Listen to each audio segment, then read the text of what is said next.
Some drivers are in need of a win to get in.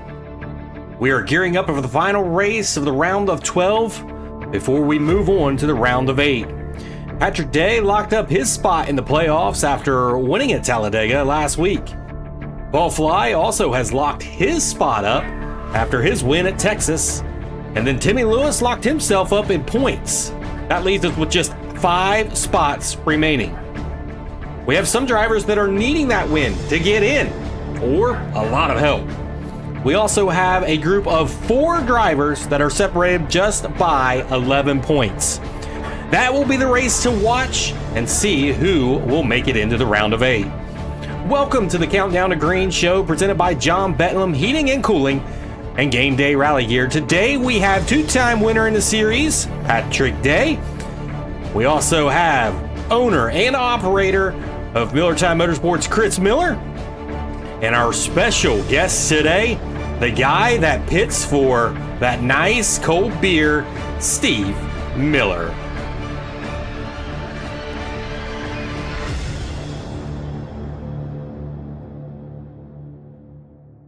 I'm doing good, Ryan. Hello, everybody. Yeah, off of a win basically that was handed to me. Was not expecting that incident to happen, but yeah, fate happens, luck happens, and it just happened to go my way at Talladega last week. Looking forward to Iowa tonight, one of my strong tracks. So we'll see. We've got some new talent and strong talent that can save tires here. So we'll see how my strategies hold out at the race tonight. But looking forward to it. Yeah, guys, I'm feeling really good. I mean, I can't ever come on here and say that I finished in the top 3 and pulled that off. But congrats to you, Patrick. I know you absolutely despise going to super speedways, and I mean, you managed to survive one finally and came out on top. So congrats to you. And you know, I had a lot of fun out there, and yeah, I guess some calls went my way there at the end too, but I thought my race was over a couple laps short of the checkered flag also. So we lucked out, finished 3rd. So yeah, great night for me. And I can't say the same at Iowa going into tonight. So, I mean, my season, at least my glory's over for the year. But hey, we got the playoffs to watch, and it's just heating up. Well, hey guys, thanks for having me back on. And again, congratulations, Patrick. That's a really good win for you at that track. that sets you up pretty darn good heading into the rest of this playoffs, I guess. And Chris, unbelievable. Congratulations. But you guys need to know I was spotting for him at the end of that race, just to let you know. So I think, yeah, Chris, you probably Stay behind Patrick. Stay behind Patrick. Really, tonight's race is going to be a shootout. It should be pretty crazy because there's a lot of guys that need to win. I mean, you have to win. So I don't know. But once again, thanks for having me on. Well, very interesting that Steve Miller, man, if he was drinking the beers, hold Of course, on. of course. He sure did, and I listened to him about 50% of the time. Well, I ran out of tires before I ran out of beer. Go figure. So. All right, so take a look at Talladega here, and yes, Patrick Day, he gets the victory. He wins the super speedway that he's not so keen on, but he was able to survive and get the win. So Patrick Day gets that win. He leads just 8 laps. Nick Galusha, he finishes second. He was in the 20 machine and had a very, very good finish for him and his push to the playoffs. Chris Miller finishes there in that 3rd position. And Frank Klein, he comes home in the 4th position. Frank Klein seems to do pretty well at these restrictor plate places. Seemed like Daytona, he was running right up there with the best of them, and here he is. He finishes there in the 4th position. Colin Peterson, he had a really good finish as well. Derek Roffling had a good finish there in the 6th position. 7th, Timmy Lewis, he finishes there in the 7th position, locks himself into the playoffs. Daniel Quigley in the 8th position. 9th was Grant Clark. He had a good finish there at Daytona as well. Johnny Evans finishes in the 10th position. We've seen 102 laps there, 5 caution flags, 34 lead changes there. Of course, you're going to have a lot of lead changes when you're talking restrictor plate racing, but that was a pretty interesting race. We knew there was going to be a big one. It was just a matter of when was that big one going to happen.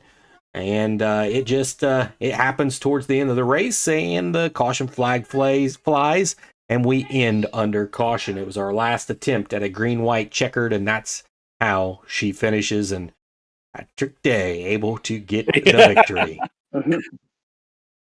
All right. So tonight we've got Iowa, and the one thing that we came into Talladega is that you looked at Patrick Day, and there wasn't a whole lot there. Like, he had a pretty good lead going into the race, so he probably wasn't wanting to push the issue too much. But I can't speak on what he was thinking as far as how he was going to run that race, but I would imagine going into that race, you're kind of thinking, hey, let's just keep the nose clean out of this thing, shoot for maybe a top 5, a top 10, and you come out on top. You don't have to necessarily go for a win there in Patrick's case because he's so well in the points right now. He had pretty much a pretty good run throughout the regular season, got himself 2 wins, and then came into this one. Of course, Texas, Paul Fly gets the victory. So thinking about, Patrick's thoughts coming into Talladega and, how he was going to run this race. Am I thinking the same way you are on this one, Patrick? No, absolutely. Yeah, I mean, my whole strategy for that race was a top 10 finish. I wanted to carry my points into the round of 8. I knew that I can't say I was a shoe-in, but I was going to be hard pressed not to make it into the round of 8. So yeah, my whole strategy was the top 10 finish, not lose many points, and carry as many points as I can into the round of 8 to try to get closer to securing myself into the round of the final round in the round of 4. So, I mean, that makes a lot of sense there. And so we take a look at the points here. Of course, we already talked about Patrick Day gets the lock in. Paul Fly gets the lock in to the round of 8. And then Timmy Lewis, he's made it in points. So there he is sitting at 1,100 points. And then you got Johnny Evans, Hunter Lagoons. It's right there real close. And then we have a big-time race here with Nick Galusha, Byron Gay, Ryan Palmer, and PJ Popham. Those guys are all separated by 11 points. And then in the 10th spot there, you got Sean Smith that won in the regular season. He's sitting 10th right now. Kyle Wellman, sits there in the 11th and 12th. Brent Butler. Those guys, especially Brent Butler, definitely going to need a win to get in. The big question is on Brent Butler would be, is he going to be here? We did not see him here last week, and so that is the big question. Does Brent Butler show up tonight and try to get into the playoffs? So let's take a look at these race facts presented by Game Day Rally Gear, and there is what I was just talking about. From 6th to 9th, Nick Galusha, Byron Gay, Ryan Palmer, and PJ Popham. 11 points between those drivers. So anything can happen right there, and that's going to be our focus point on today's race. Is where does these guys shake up? Who makes it in? We're definitely going to see 2 get in. We could see 3 get in. That is if Sean Smith, Wellman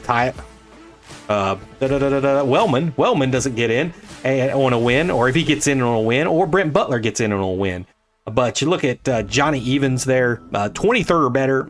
Johnny Evans is going to do that. We can pretty much mark him in as he's pretty much a lock in this case. Hunter Lagoon's 20th or better. I mean, are you kidding me? This guy's been really fast all season long. He's finished inside the top 5 multiple times. So to see Hunter Lagoon's not making it in would be completely shocking to me, not finishing inside the top 20. So big race right here from Nick Galusha, Byron Gay, Ryan Palmer, and PJ Popham. What is going to happen here, guys? Take a look at that. Well, I've got a couple on my radar. Nick Galusha, for one, to see if he can figure out a long run strategy. So far in our shorter tracks, he hasn't been able to get that long run going. So hopefully he can figure something out for tonight, get that long run going. The other one I'm interested in watching is Kyle Wellman, to see if we see the Kyle Wellman of old up there battling, with his elbows out, making it hard to pass, shaking care of his tires like we know he can on tracks. So yeah, it'll be interesting to see what Kyle Wellman does tonight. What are you watching, Chris? Watching a couple different drivers. Ryan Palmer was tough here last season, so I think he could have a good run. I believe he led the most laps last season at Iowa, so watching him, watching my teammate Byron Gay, I'm hoping that he gets in that top 8, whether he gets a victory here and clinches his way through points or victory. Hoping he gets in, and I agree with Patrick. Kyle Wellman's going to be an interesting driver to watch after tonight. He's got a lot of ground to make up. I'm sure he's going to play pretty aggressive, but is it going to be enough? I don't know. Okay, and how about you, Steve? I know you don't watch much of that beer going down, but how about what you're watching out there on the racetrack? Yeah. I'm going to keep my eye on Byron. I mean, he's a teammate, a good friend. I want to see, hopefully he can make it in. And then, like we were talking about Ryan Palmer, Chris, yeah, he led 57 laps, the most laps last year. He ran the fastest lap of anybody during the race last year. But I think we only had 15 guys in that race, and our field's a lot stronger this year. But other than that, Byron is probably the guy I'm going to keep my eye on. Okay, Byron. Going to be the person you keep your eye on. Interesting there to see that. Man, for me, I still have to look at the entire group there with Nick Galusha, Byron Gay, Ryan Palmer, PJ Popham. My big looks in is probably PJ Popham. I mean, I've been high on him pretty much all season long, and PJ Popham just the guy that I think if he gets into the playoffs, or into the round of 8, he could be pretty aggressive to try to make it into the round of 4, and it'd be just fun to have for sure. So that's who I'm looking at. I'm looking at PJ Popham. Yes, Ryan Palmer, he's really strong here at Iowa. Be interesting to see what Byron Gay does. If he comes out here and potentially gets a win, that's a statement and could be a big momentum shift for the round of 8 for him. So I'm still watching Byron. Does Byron got what it takes to advance to the round of 8? And then does he have anything in the round of 8? man, anything can happen there. Nick DeLucia, last year's champion, they're sitting in 6th, so big things here. And yes, Kyle Wellman, he can win at any point in time. And, well, there's Kyle Wellman. He's on the outside looking in. He's got to get that win to get in. So, interesting. Johnny Evans, Hunter Lagoons, potentially the shoe-in. Going to get it. I don't know. What do you guys think? Yeah, the setup is a little looser than it was last year, but it's not extremely bad. It's very manageable. It's a daytime race this year of the season, so we'll see. I think it has a potential of long green flag runs. You know, I want that, right? I want green flag to checker flag. Green flag the whole way, no cautions. But we'll see. It's all up to us guys, drivers, with our right foot, right, and taking care of our machinery. So we'll see. We really will have a potential to go long green flag runs, and I hope it happens. I'm hoping we see long green flag runs. Last season we had 4 cautions. We only ran 125 laps last season, so this race is a lot longer, almost double that. We're at 200 laps this season, so I think that alone, Steve mentioned we only had 15 drivers last season, but that alone can wear some drivers down. This is a little bit longer race than we typically run, I think, so we'll see. I don't know. I think it'll be exciting for sure, just because it's the final playoff race before the round 8. Yeah, I don't think we're going to see many cautions. Like Chris said, there was only 4 last year, and everybody seems. I know it's the playoffs, and everybody has to go right now, but still everybody's been driving so good lately. I think in Iowa's a pretty easy track to drive, so I just think it's going to be a clean, long race night. Okay, we're going to take a quick commercial break. When we come back, we've got several questions to ask these 3 guys right here. When it comes to heating and cooling, at John Betlam, we promise to take the utmost care. We'll make sure your repair is done right and any new installation is perfect.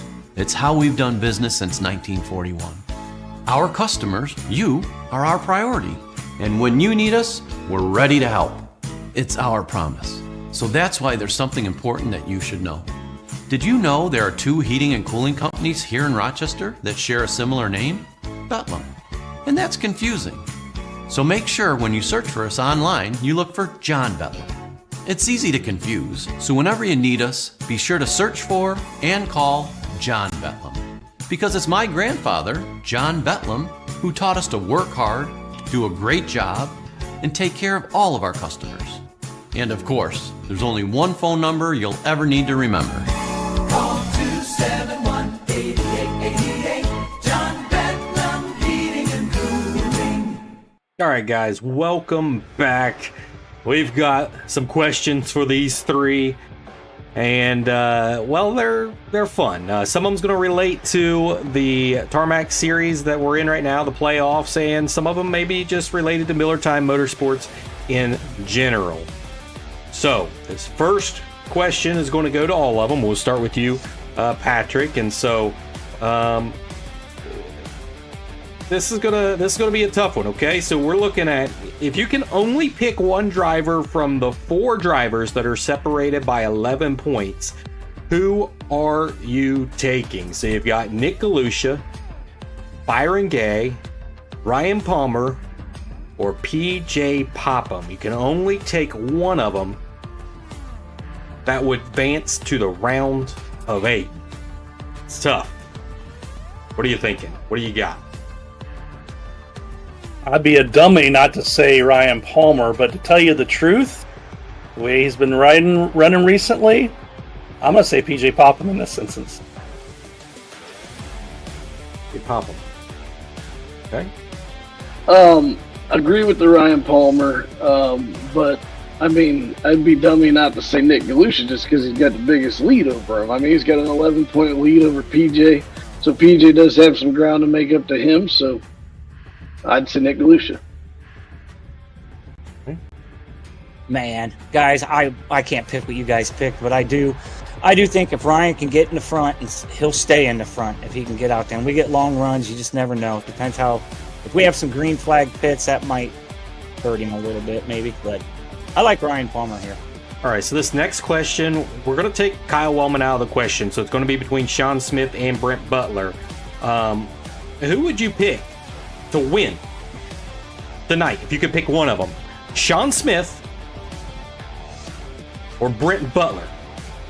Which one of those two would you pick that would win tonight to lock themselves into the round of 8 if you could only pick one of those guys? So you got Sean Smith there that has won, mind you, he has won in the regular season to make it into the playoffs, or Brent Butler that has not won but has been pretty fast on the track and has been up front a lot. Who you picking here? Well, I'm basing this off of last night's practice. I didn't see Brent Butler run. I don't know if we'll see him here tonight. But I did run some laps with Sean Smith, and guess what? I did a 50-lap run, and he stayed behind me the whole way. So I would pick Sean Smith in this instance. Wow. Chris? Knowing that, I wasn't at practice. Knowing that, what I was going to say was I would have never picked Sean Smith to win a race earlier this season, and he did. So that was a surprise. But we also know that night that he won, at the end of that race, he was dominant. Now, this track's a little bit different, okay, but does he have the setup? Is he good here? I don't know. So he has won, and Brent Butler has not.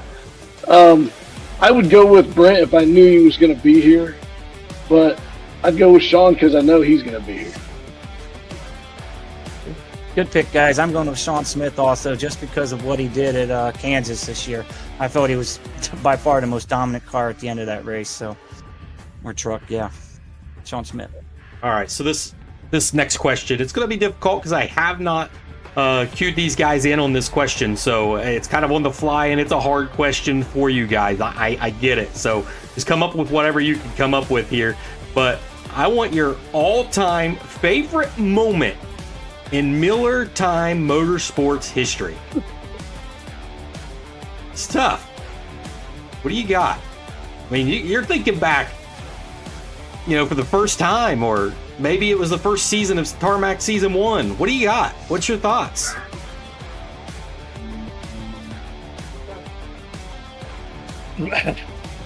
Yeah, you should have let me think about that one. Geez, I mean, probably I've been with Miller Time, 3-4 years now? Since about the beginning, yep. Yeah. And you're asking me for, holy moly.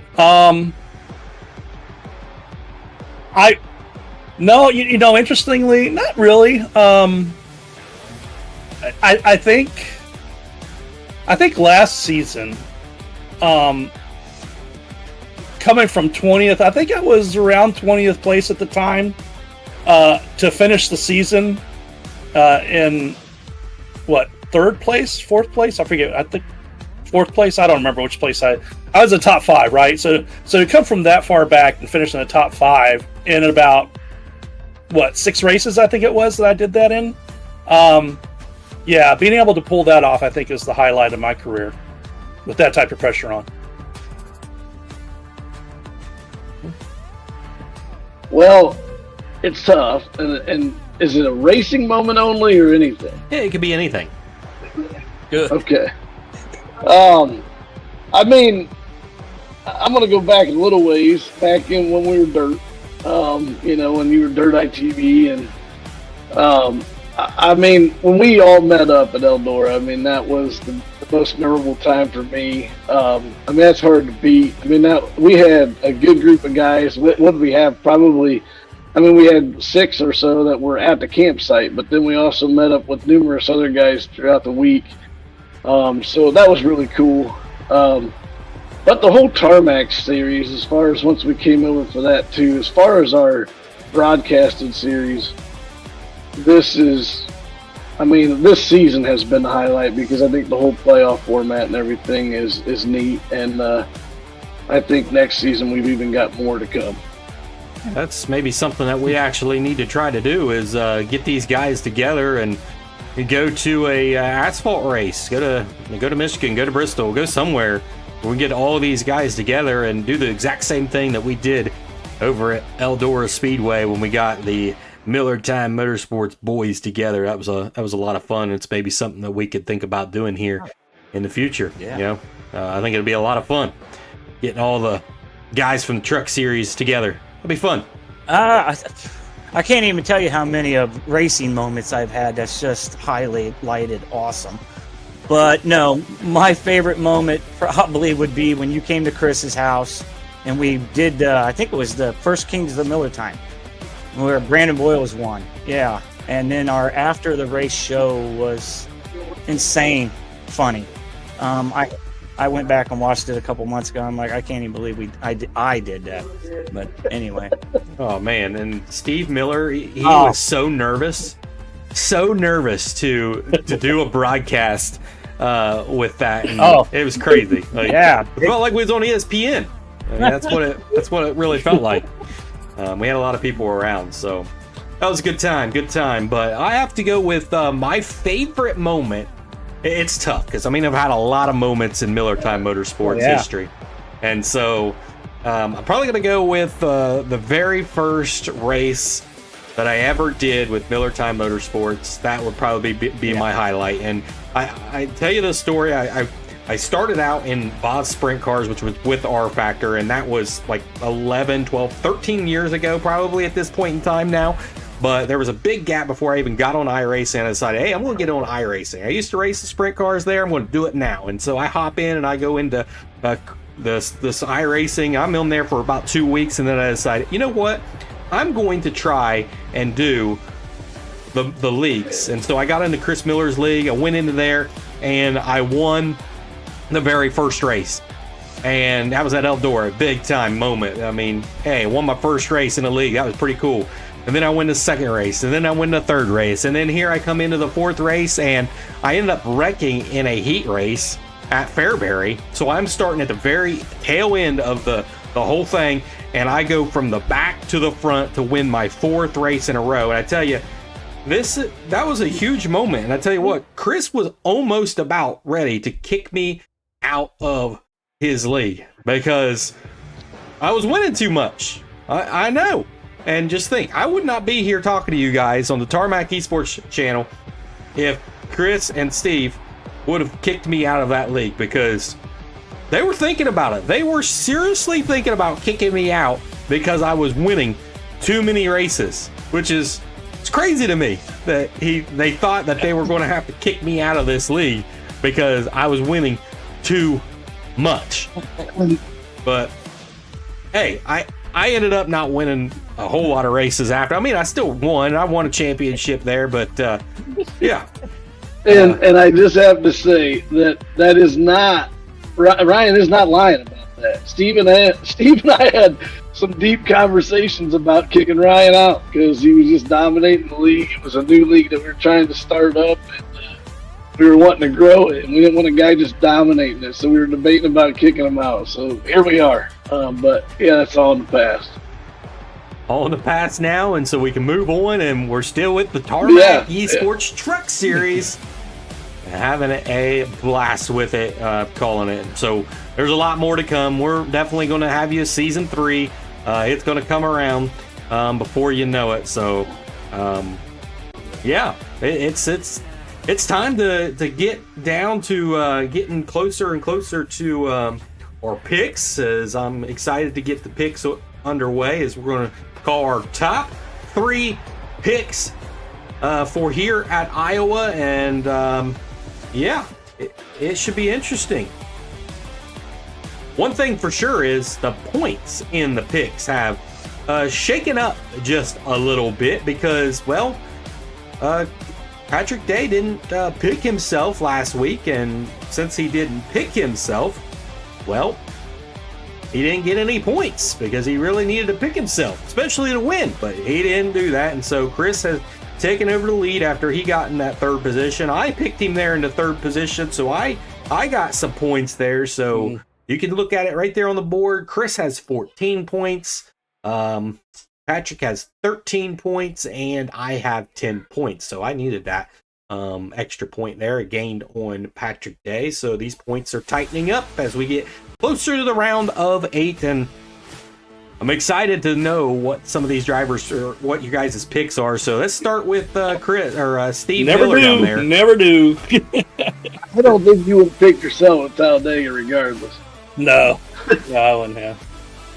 Yeah, so let's take a look at. Let's go ahead and start getting these picks underway, and let's start with you, Steve, down there. Who do you got there in that number 3? pick? Third place. I'm going to take Patrick Day on this one. I think he's going to be just very conservative, be safe, and this is definitely probably one of his best tracks. So I'm going to take Patrick in third place here. Take Patrick the third. Wow. No win. Good pick. Good pick.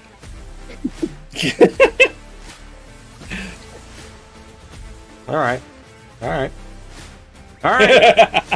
So, That's Chris, a good pick. Chris has got If I us didn't queued put him up. there, I'd have to put him first. I mean, that's what I was going to do, but Patrick. What does Chris have? Number 3 pick.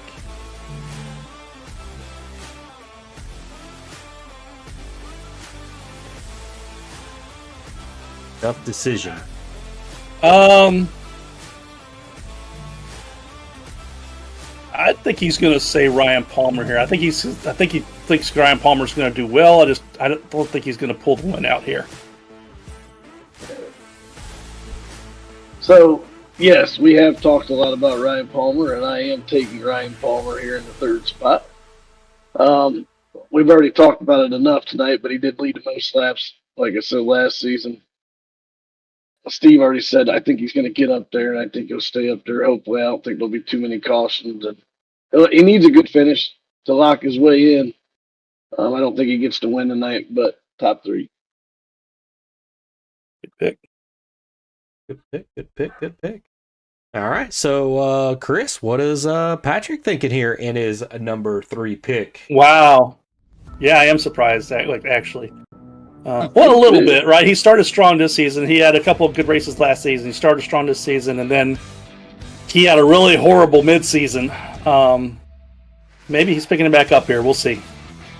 Yep, that's Ryan Palmer. Never been on the board yet, so now he has.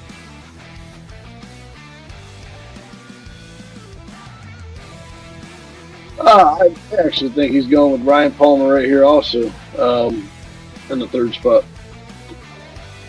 Good pick. I was debating between brothers, and I tell you what, this season so far, even though Ryan Palmer has a win, Austin Palmer has impressed me the most. So I actually see Austin Palmer finishing third here, beating out his brother. Picking the brother to beat him. You know, they've ran around each other a lot this year. Interesting. Yeah. But can I throw something at you? Since you both have picked the brothers here? Yeah, go ahead. It's a tough one. Which one's the better driver? I hate making those. I mean, if you're going to pin me down to a decision between these two drivers, what I've seen so far this season, like I said, just even though it doesn't have a win, over all the tracks, I think Austin Palmer is the stronger driver. Okay. I'm going to say this. I agree with you, Ryan, about Ryan as far as it was Daytona. Don't take it away from him, no doubt about it. No. But I can possibly win at Daytona. I can possibly win at Talladega. I can't win anywhere else. Okay? So I can put myself in that. But I think they're both very similar, to be honest. I don't think they're a whole lot different. And I think they're very similar drivers. I've seen both of them, lose it on their own. I've seen both of them get incidents, and I've seen both of them lead laps and run up front. Yeah. So, I don't know. Very similar. Okay. All right. It is very close, Ryan. Very, very close. Yeah. Yeah, I would agree, too, on that because you know, you look at the 23 and he's been up there. He just hasn't been able to put finishes together. Now, if you put him and he's getting finishes and producing at the end of the races, then of course 23, no, hands down, he's the better racer. But Ryan Palmer, he has proved at tracks that he can run right up there with the rest of them too. Again, hasn't found a way to close out.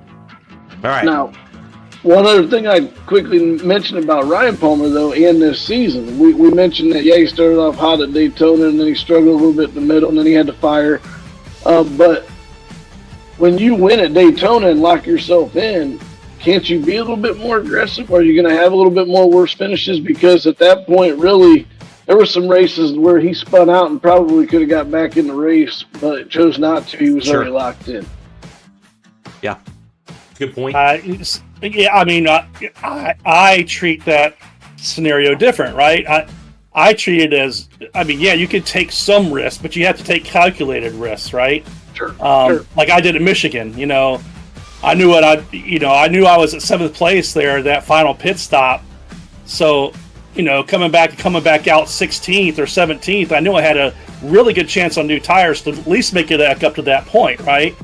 So you take calculated risks, but you know, you want to finish well. Yeah, you're guaranteed the playoffs, but you want to finish well so that you're starting the playoffs in a higher seed. Sure. And you keep that rolling and going to help get you through deeper into the playoffs, right? So, okay, guys, let's move on. My third pick here. I'm ready for you guys. What do you think I have here? You've been high on him all year. He's your championship guy. I'm going to say you're going to put PJ Popham here in 3rd place. I think you're going to go with Nick DeLucia here. Nick DeLucia. Steve, you get the pick too, buddy. I'm thinking you got Timmy Lewis. Timmy Lewis. Okay, well, there is one of you that is right. One of you have nailed it. Patrick. Right, Patrick. Probably not. Probably you, Chris. Nick DeLucia. I've got him here. The 20 of Nick DeLucia. He's been running good as of late into this playoff, and I think he's going to have a good finish, and he's going to make himself into the round of 8 tonight with that 3rd place finish. All right, Steve, what do you got here for the number 2 pick here at Iowa? My number 2 pick's going to be Timmy Lewis on this one. He's got a couple wins this year, and I think he's due. He's due for one in the playoffs here. Okay. All right, Patrick, what is Chris thinking here? Honestly, it's kind of funny. I don't know if it's because they're brothers, but I think he's going to be thinking of similar to his brother. I think he might go Timmy Lewis here as well.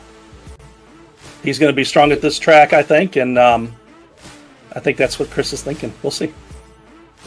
Good pick. Actually, I went with you here, Patrick. So I do have an opportunity to gain points because I don't have to worry about you picking yourself. So I did go with you here second, not first. And the reason I didn't go first is, one, it's hard enough to win in this league alone. You won 3 times. You won last week. I know that was Talladega. You're dominant at Iowa. I get that. The driver I took in first, I have no idea about here. So I'm just giving you a hint. And but I don't think they're going to push it. You're not going to push the issue. You've got a very comfortable lead right now going into the round of 8. So 2nd place. Appreciate that. All right. Number 2 spot for Patrick. He's ready. Chris, what's he thinking here? Did he potentially pick you in favor of, since you picked him? I think it would be more Seeding the championship. that he would pick himself, and that doesn't happen before he'd pick me. I don't know who he has here. I'll go with Johnny Evans. Johnny Evans. Good pick, but no, Johnny. I don't know, man. He, I picked him for my championship driver, but he just hasn't had the finishes here. So no, I didn't go with Johnny here. Although I think he probably will be strong at this track. He was last season. I picked a new driver to our series that's been doing really well. And I see him finishing well here. PJ Popham. Good pick. Good pick. Got the guy on dirt. Finished second at Iowa. It's a good pick. 2, PJ Popham looking to get himself into the round of 8, and if he finishes there in that second place, you could pretty much think he's probably got a really good chance of getting into the round of 8. All right. Here it is. Number 2 pick for me. Guys, what do I have? I think you have Patrick here. I think you're thinking like me. I think you're going to put Popham here. Yeah, your championship guy driver. Yeah, I think you got to have him in the top 3, right? Yeah, he probably does have to, and I think he picked him maybe as one of the drivers. So maybe I think he's got Patrick first, but I'm still going to go out here and say Kyle Wellman. Wow. One of you guys have gotten it right again. Congratulations. Chris Miller, you got it right again. Kyle Wellman. Wow, I'm going to go 3 here on your Yeah, pick. there you go. Yeah. So Kyle Wellman, a very, very good one. He needs a good night. He really does. He really needs a win, really, to ensure itself and lock himself. But I just think there's going to be a guy that's out there that's just faster than him and knows maybe a little bit more about Iowa and how to get around this place. So Kyle Wellman, number 2. All right, most important spot here is the number 1 spot. Do we see somebody inside the round of 12 get a victory that has not locked himself in? Or is it somebody else like Derek Rothling? You never know. Could it be somebody outside the round of 12? Could it be Steve Miller? Could it be Chris Miller? Steve, who do you got? I'm going to go with my boy Derek Rothling. I'm going with him. I'd love to see him win this one. I mean, the guy's been due all year, man. He's just had so much bad luck. Sure. I don't know. Yep. I know a lot of it's probably he'll say it's his fault too, but man, he's as good as any of you guys, so he can do it. Yeah, that's a good pick. I've been saying it all year, man. He needs one. It'd be great to see him get a win. Yeah. Agreed. All right, Patrick, what does Chris think here in the number 1 spot?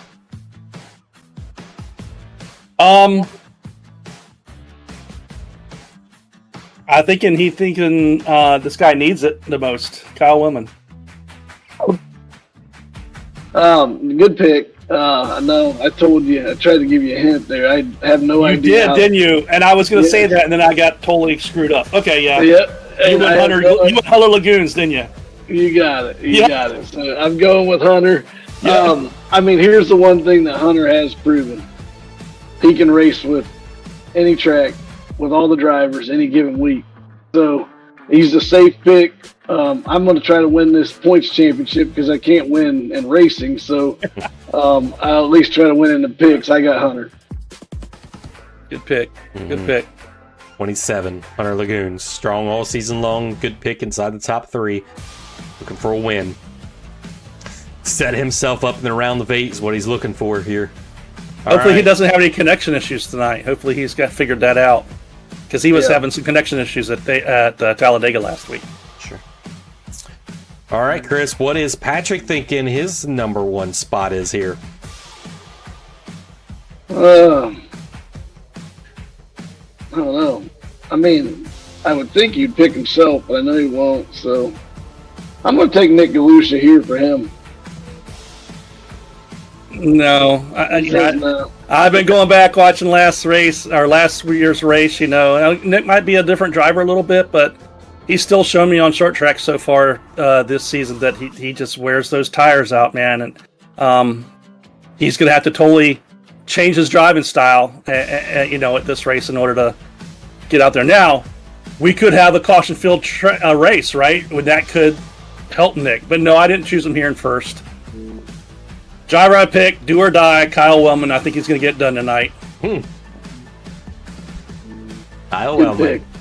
Yeah. Oh, I just said that he probably potentially needs a win to get in.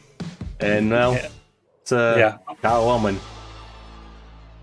He's going to give it all he's got. I'm pretty positive about that. So if he's up there with somebody else, look out. And I'm interested to see how you laid that out with Kyle Wellman and PJ Popham 1-2.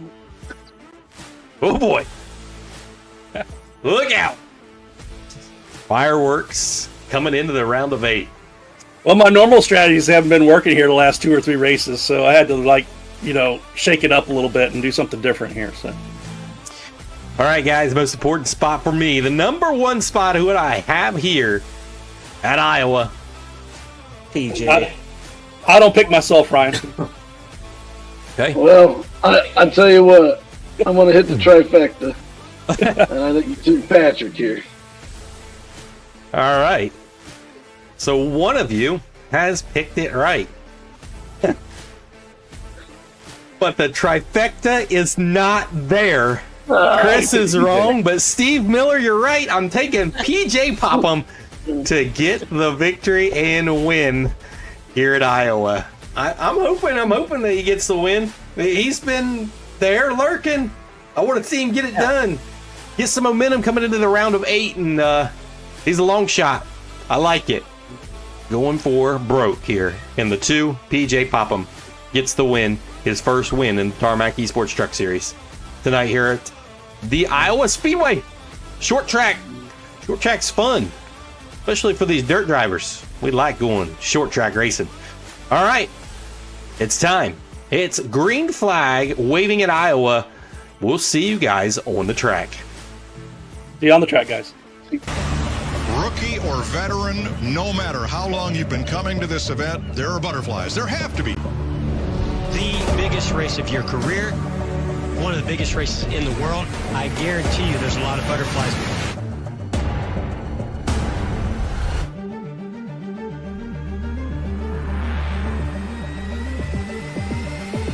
The white flag at the Daytona 500. It's time to get busy. Horrific crash on the final lap of the Daytona 500.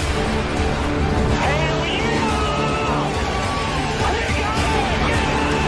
Second time, the Daytona 500 goes to Jimmy Johnson. God almighty, you just won the 500.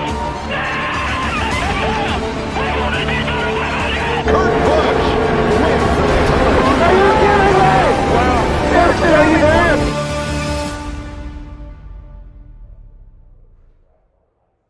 Denny Hamlin wins his second Daytona 500 and wins the Coach Gibbs.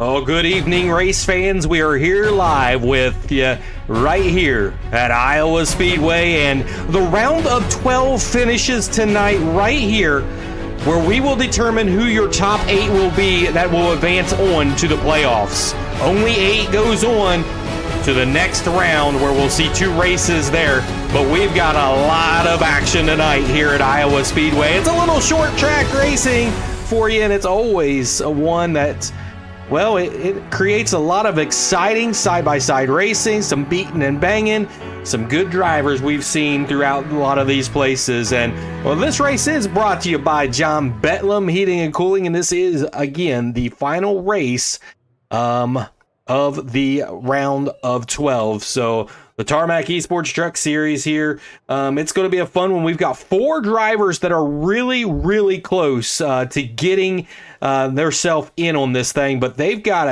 the hot heels of Nick Galusha, Byron Gay, Ryan Palmer, and PJ Popham that are all clustered together. There's only 11 points that separate them two. We could potentially see 3. We could potentially only see 2 of those drivers make it into the round of 12. Johnny Evans, you see there on the screen, he has to have a 23rd or better finish, and he locks himself into the round of 8. Also, Hunter Lagoon's 20th or better. Well, that should be an easy feat for him, as he's been inside the top 5 multiple times times this year. And then you look down there in the 10th, 11th, and 12th at Sean Stevens, Ryan Palmer, and Brent Butler. Well, they need either a lot of help or they need a win like Brent Butler. He just needs the win to get himself into the round of 8. So those are the playoff facts presented by Game Day Rally Gear. Qualifying is going on right now, and we'll pull that up there so you guys can see the qualifying times as it is about to conclude. And you can see there, Hunter Lagoons is on top of the leaderboard with Kyle Wellman there in the second position, Nick Galusha third, fourth was Ryan Palmer, and fifth, Johnny Evans. That is your top 5 coming out of qualifying. Then it goes from PJ Popham, Brent Butler, Byron Gay, Tanner Marr, and Kyle Smith. That rounds out the top 10. You can start to see the cars out there on pit road. They are fired, and we are about to go around this place to decide the round of 8. Again, Patrick Day and Timmy Lewis and Paul Fly are all locked in to the round of 8. And so they have nothing to worry about there tonight. They can kind of just sit back, kind of relax, just have themselves a good race. There are some guys out there that definitely needs a win, and we want to talk to those guys. That first guy is going to be the 42 of Kyle Wellman, needing that big time win. What's going to take to get it? You're on that front row. It's going to take a lot of driving. We got a lot of fast cars right behind us. I was trying to get Hunter to just let off the gas coming out of 4 in his qualifying lap so he could get that extra bonus point for pole, but one heck of a lap by him, and hopefully me and him can work together. I think he's pretty good on points, so maybe a little teamwork tonight to help me gain enough points to go to the next round. Well, we've seen the 42 be fast here. Good luck to you. Yep, thank you. That was the 42 of Kyle Wellman. He needs that win to get in. Can he do it tonight? You also got Brent Butler. Brent Butler in the 76. He definitely needs a big-time win to get into the round of 8. What is it going to take for that 76 to get victory lane tonight and see the round of 8? Saving the tires and missing all the wrecks off of 4. So everybody was dead sideways off of 4 in practice. So imagine the race will be about the same. All right. Well, good luck to you here tonight at the short track at Iowa. We'll keep an eye on you. Thanks. That was Brent Butler there. So see, these guys are lined up and ready to go. Let's take a look and see as we go down through the channels and see exactly who all's here and who all isn't here on our channels tonight. So we do have comms on Brent Butler and Byron Gay, Derek Roffling and Logan Coe, Patrick Day, Grant Clark, Paul Negus. We also got Hunter Lagoons, Kyle Wellman, and Tanner Marr, Johnny Evans, Kyle Smith, Nick Galusha, Paul Fly, Ryan Palmer, and Sean Smith. Those are the comms that we have tonight on the drivers out there on the Speedway, and we'll keep an eye on them. We also have your officials tonight, Chris Miller and Steve Miller, that are also running in this. We have communications with them as well. Ryan Palmer, probably one of the heavier favorites to win here at Iowa. The 10 truck of Ryan Palmer, what is it going to take to get that 10 in victory lane? You roll off here in the 4th position. Just a lot of smart driving. It's a long race, so you got to keep it together.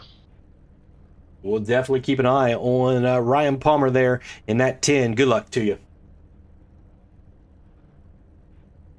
That was Ryan Palmer there, trying to get himself locked up into the playoffs. And another driver that's racing in, and there is a 11-point spread between these hot drivers, and Byron Gay is right in the mix of it.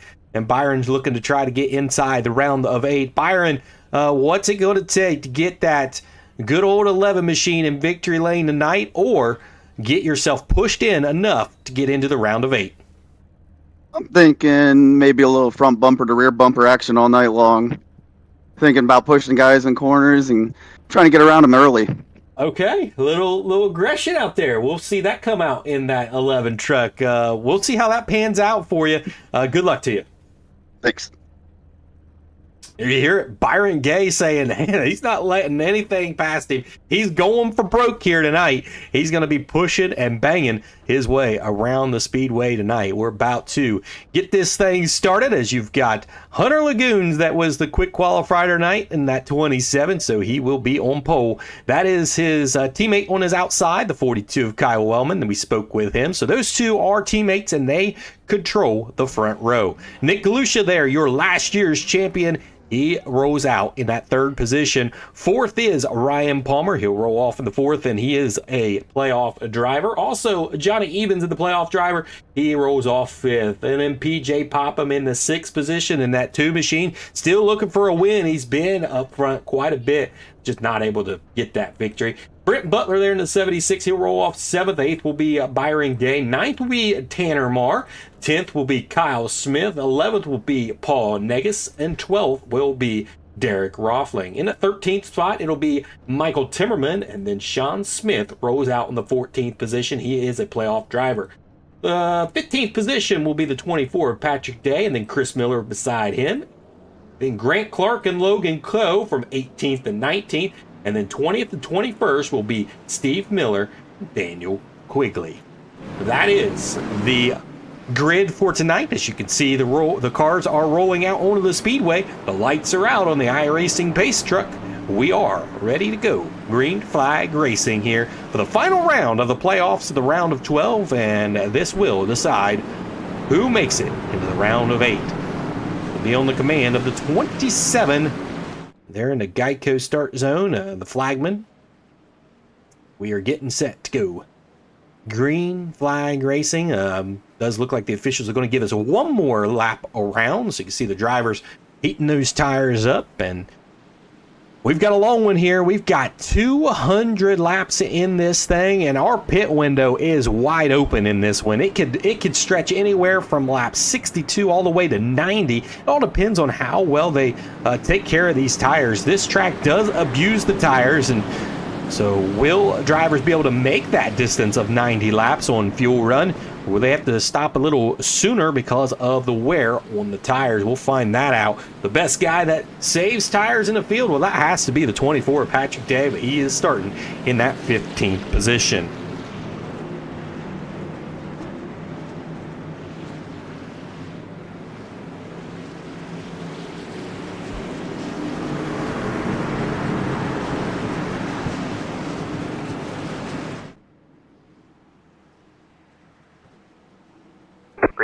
Green flag. We are green flag racing now.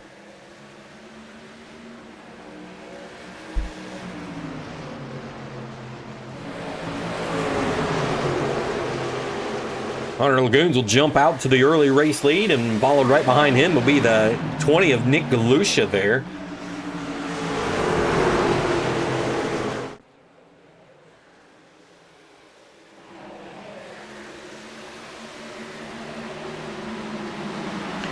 Johnny Evans the inside of the 42. 42 started on the front row here and looking to drop back into the fourth position early in.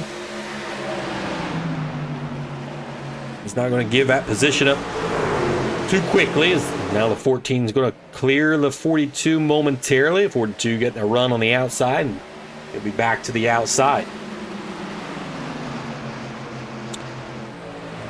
14 will clear this time by, and so that'll single file out with Hunter Lagoons leading the way. There's Ryan Palmer, a playoff driver, looking to try to make his way into the round of 8 tonight.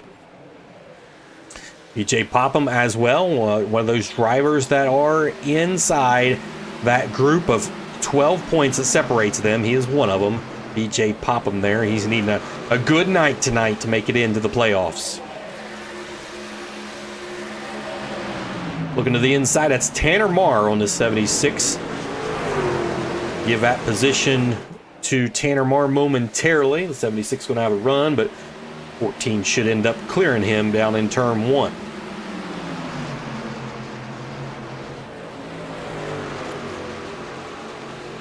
Byron Gay there in the 11. We talked about him. He's going to give it everything he's got there in the 11 machine tonight.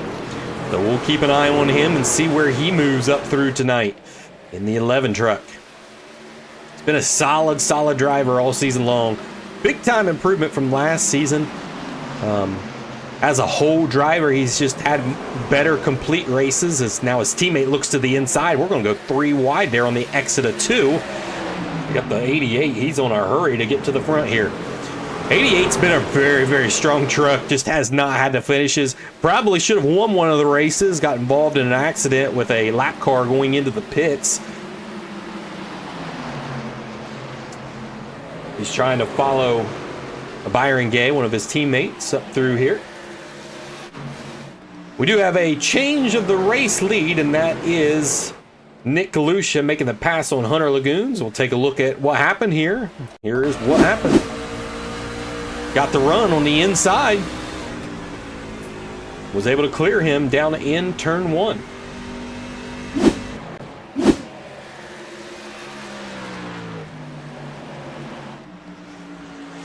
Move the 20 of Nick Galusha up into the race lead. His teammate Johnny Evans there in second. Man, caution is out. Caution is out. We have a caution flag on the Speedway. And officials are giving us a read back saying that it is one of our playoff drivers going to be Byron Gay here. Let's take a look at what happened.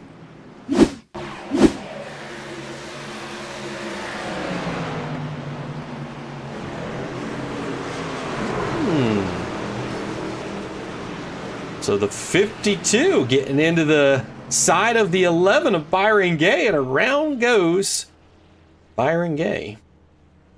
So we're under caution for the first time today. 52, Paul Negus getting into the outside, or the inside of Byron Gay and turning him. So we're under caution for the first time today. We'll be back here at Iowa here in just a few moments. Racing isn't easy, but experiencing it is. iRacing puts you in the driver's seat with the industry's leading sim racing game. Drive on laser scan replicas of the greatest racing circuits from around the world. Go head to head against other drivers chosen by skill-based matchmaking to ensure competitive racing at every level. Compete across all your favorite series. In officially licensed cars, engineered to deliver the most accurate driving experience possible.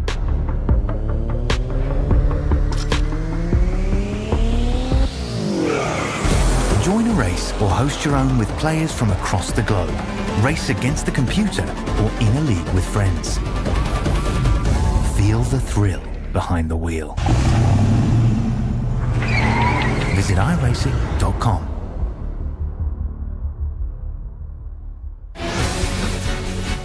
Welcome back to Iowa Speedway, where we're under caution for the first time today. The 52 gets onto the inside corner of the 11 of Byron Gay and then turns him. And that's the playoff driver getting spun early in this race. Going to have to make repairs and try to come back through this one. Unfortunate events happen there for one of our drivers in the playoffs. And he's one of those drivers that's inside that group of playoff drivers that are in that bubble of the 11 points difference. Nick Galusha, Byron Gay, Ryan Palmer, PJ Popham. What will come about that later on? We said that some drama will start to spill over when we get these playoff drivers racing around some of these other drivers. So this is what is taking place right now. Nick Galusha is your race leader. The 14 of Johnny Evans is on his outside. Here's where who did pit on that one, on that caution there. You could see Patrick Day there. He went in and pit, and so he's got some fresh good years. You also got Paul Fly, you got Grant Clark, Chris Miller, Steve Miller, Paul Negus, and also Byron Gay in. Michael Timmerman was in. So the lights are out on the iRacing pace car. We're ready to go green flag.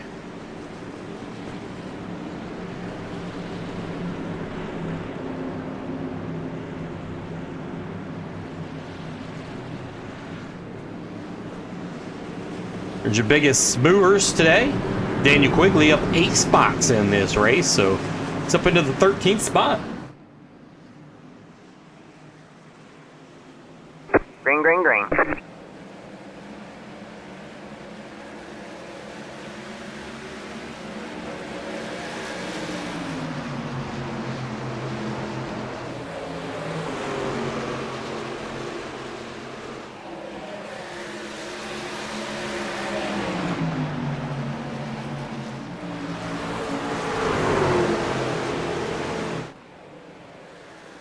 Keep an eye on the 21 of Byron Gay. He was in under repairs. He did get back out onto the speedway, but he didn't get caught up to the field, so he is about 24 seconds behind. So he is 1 lap down. There he is. First car 1 lap down, I should say, as well. So he'll try to get that lap back on a caution if we see one, which imagine we will. Nick Galusha's been pretty strong out front right now. Take a look at the best lap so far in this race. Well, Nick Galusha holds that one at a 23:395 in the race time. That's a moving around here.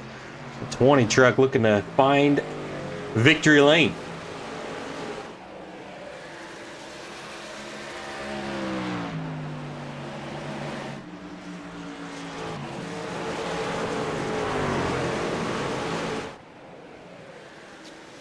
Wellman trying to get a run on the 27 here of Hunter Lagoons.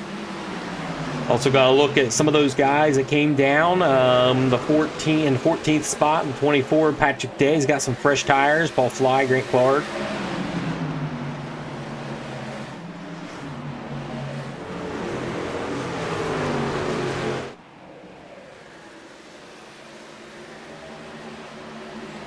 Good group of cars right here. From the 14 on back, they're pretty close with each other, but Nick Galusha checking out here. He's out front and kind of running his own pace right now as everybody else is behind him. There's Ryan Palmer looking to the inside. That's a 42 going to the outside of him. To move the 42 up into the 4th position.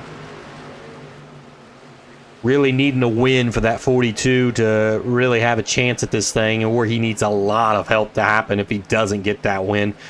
A lot of help and have a good finish. Teammate right in front of him.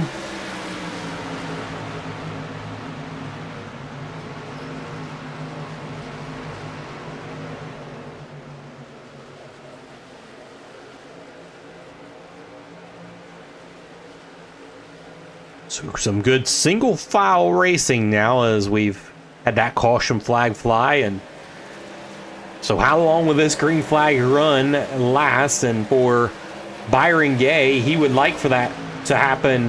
He would like to see a caution here to potentially get his lap back. We'd love to see that happen early, but right now not the case.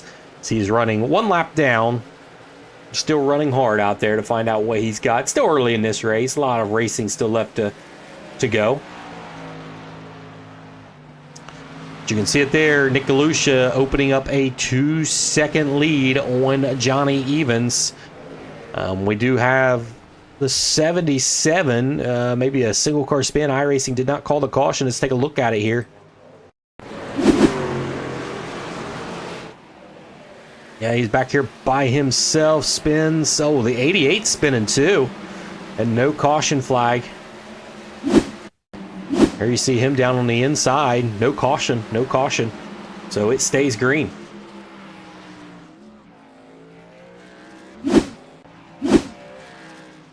So Nick Galusha likes to hear that. No caution flag out on the speedway. Ryan Palmer looking to the outside of 42. 42 battling back to the inside.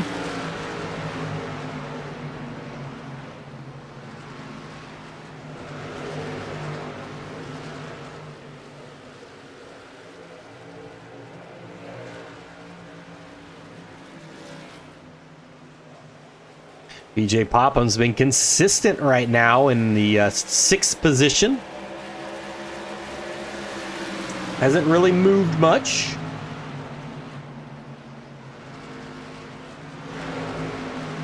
Patrick Day's moving through the field a little bit quicker here. He's up into the 11th position. Again, he pitted on lap 9. Right behind him, the 94 of Paul Fly. Both those guys have won in this round of 12 and has locked himself into the playoffs. The 24 won last week at Talladega. 94 won at Texas Motor Speedway.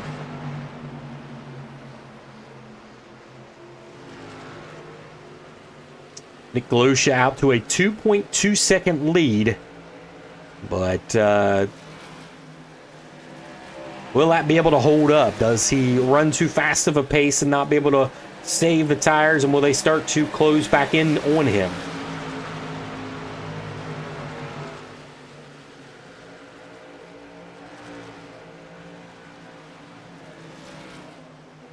It's right on board with Brent Butler here.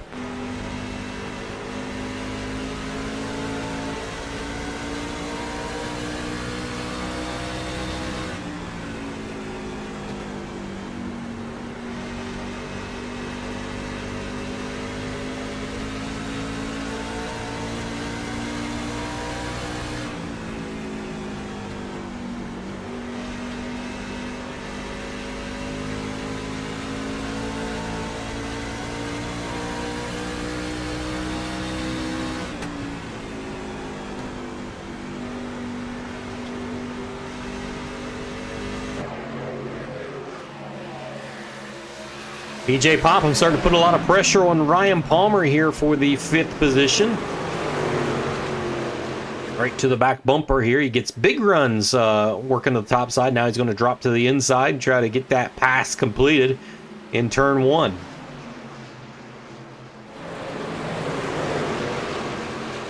Still side by side there on the exit of 2.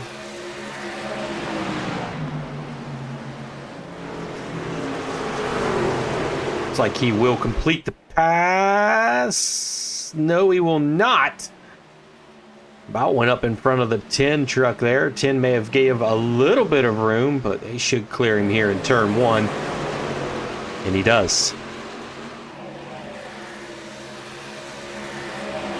So move PJ Popham up into the 5th position and move Ryan Palmer back 1 spot. He's got some pressure with the 76 behind him.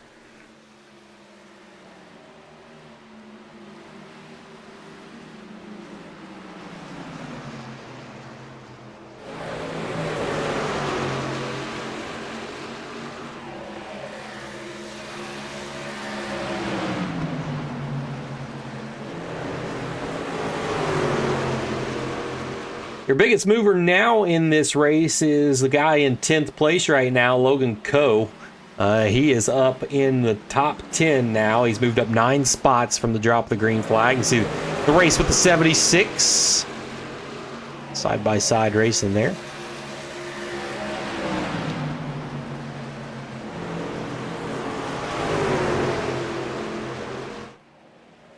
'76 still not able to clear the 10.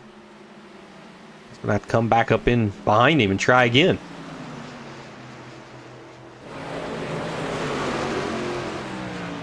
Nick Galusha, still your race leader.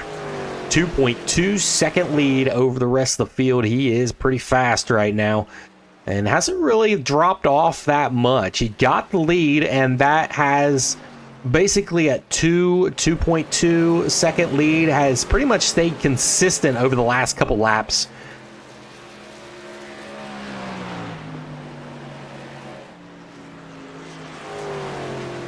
Take a look at the last laps, and this gives you last lap times, and you can see there that Hunter Lagoons and PJ Popham are faster than your race leader last time by. And this time by, still the same.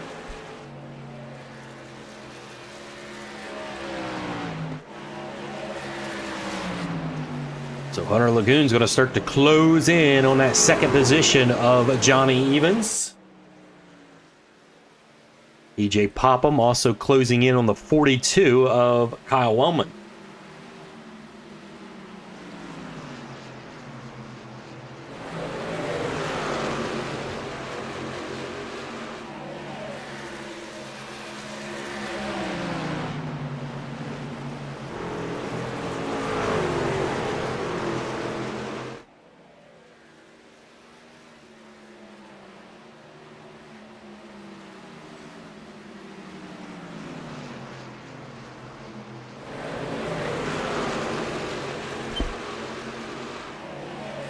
No change inside the top 5 right now, and we are 38 laps down of the 200 lap race. Nick Galusha has led since the drop of the green flag. He's been pretty dominant out front. Currently running a 24.4 right now. And you can see Kyle Wellman ran a 24.3, as did PJ Popham at a 24.3 there. And right ahead of him, Hunter Lagoons at a 24.2.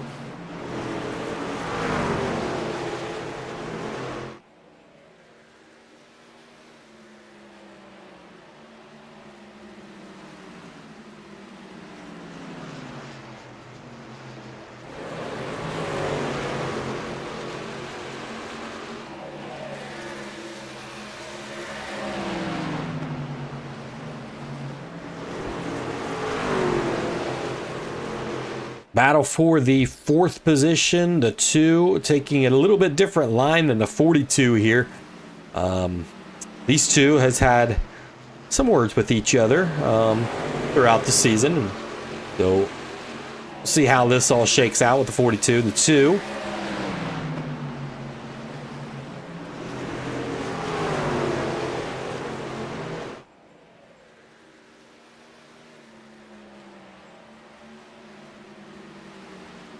'76, Brent Butler has caught Ryan Palmer.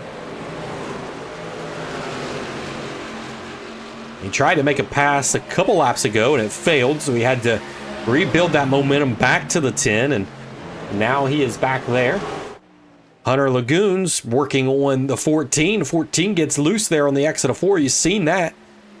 That opens up the door for the 27 to try to get down and into the inside of him and make the pass.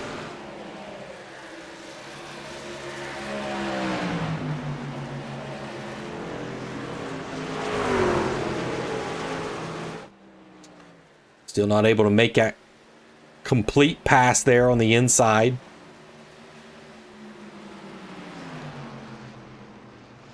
'14 gets way high there in 1 and 2. Probably overdrove that a little bit too much. And the 27 will take over that 2nd position.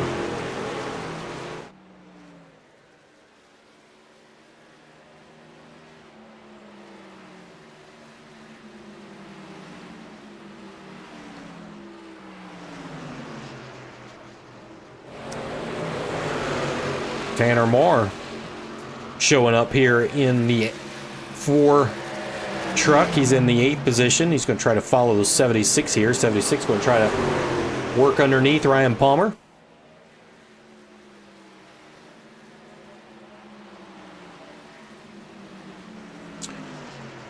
Two to the inside of the 42.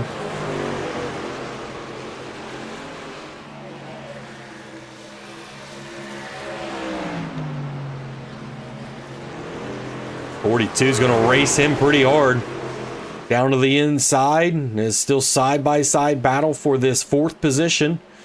We knew that 42 would not let the 2 by very easily. 2 not able to make it happen.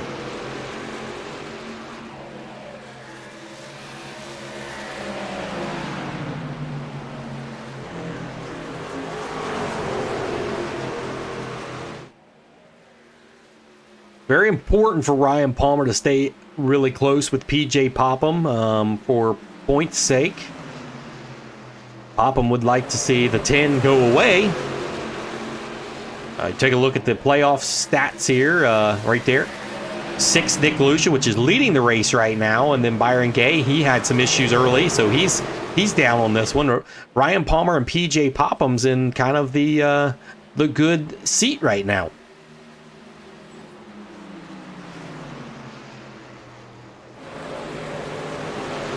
Jay Popham runs way high in that, and see he was able to get a lot of momentum down the backstretch, but he is losing ground to the 42 now. He was right on his heels, and now he's lost ground, and these guys right behind him are ready to pounce on him.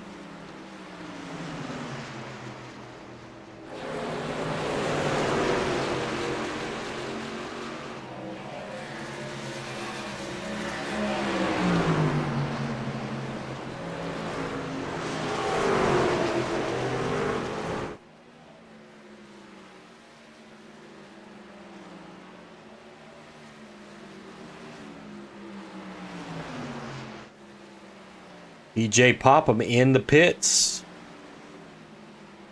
Scheduled pit stop for PJ Popham here.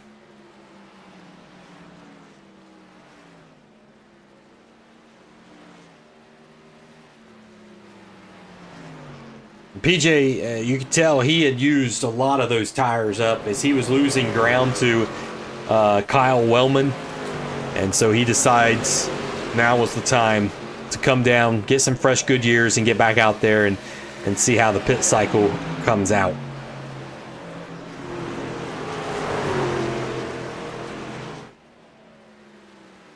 Tanner Marr pressuring Ryan Palmer here for the 5th position. You can see the gap now to Nick Galusha. Hunter Lagoons is starting to catch him, but not quick. I mean, it's still 1.9, and we're 53 laps into this, and Nick Galusha really has not fell off all that much.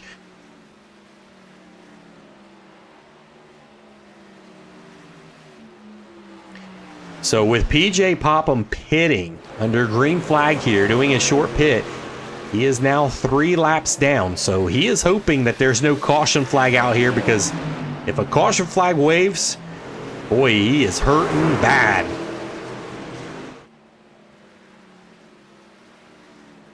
See Tanner Marr able to get past Ryan Palmer for the 5th position.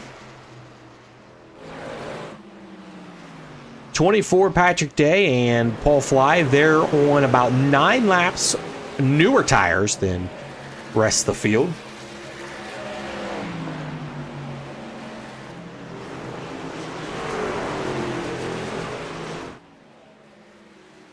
So far, it's been a pretty clean race. We've seen one caution flag early in this. It actually hurt one of our playoff drivers, Byron Gay, that is sitting a lap down right now.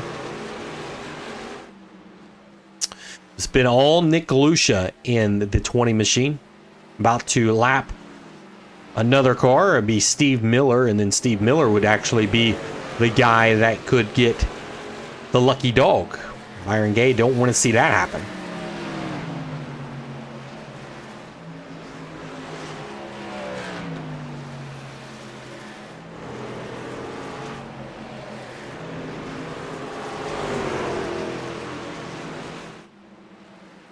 Brent Butler able to get past Ryan Palmer there for the 6th position. Kyle Smith kind of running out here in his own slot. No one around him, running in the 8th position right now. There is the guy that just went in and pit. That's the 2 of PJ Popham, currently listed 3 laps down.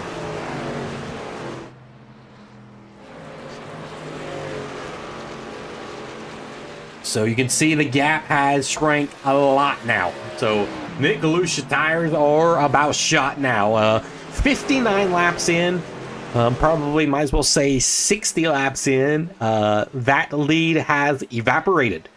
Nick Galusha now less than a second from the lead being taken over from him by Hunter Lagoons.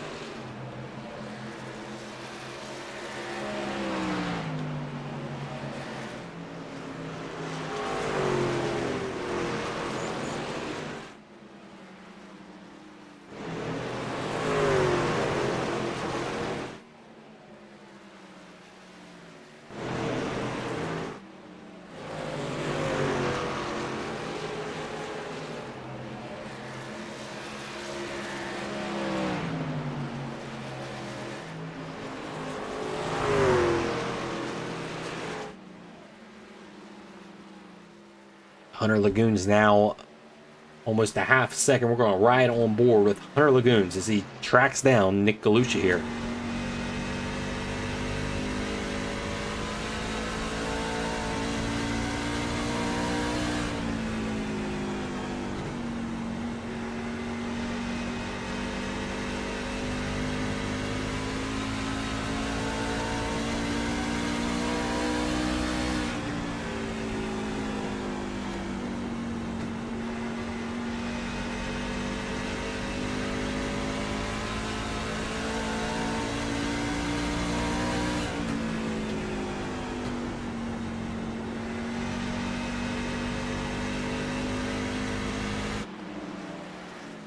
not able to close that gap all the way yet. 64 laps in of the 200 lap race.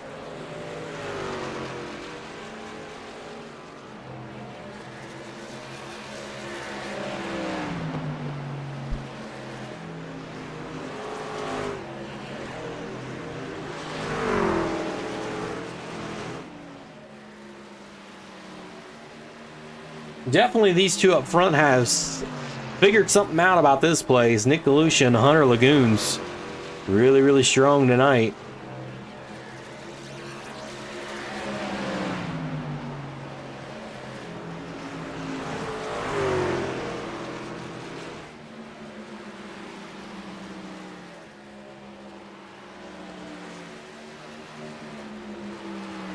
Hunter has now gotten to the back bumper of the 27, now looking to the inside here.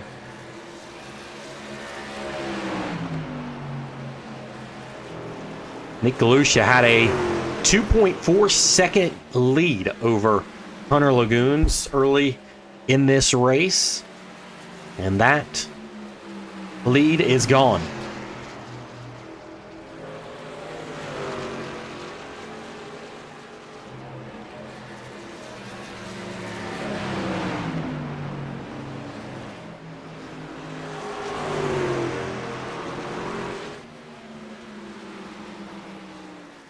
Chris Miller in on the pit lane to get some fresh Goodyears.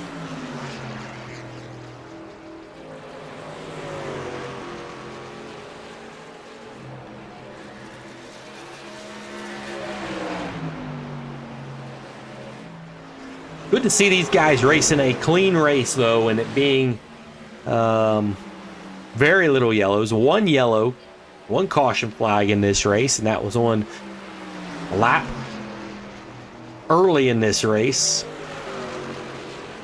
where Paul Negus gets into the outside of Byron Gay.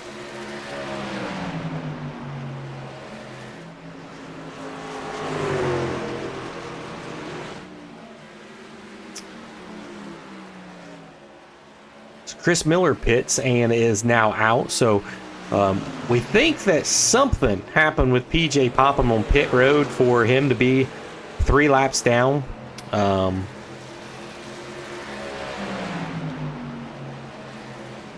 And missed his pit box.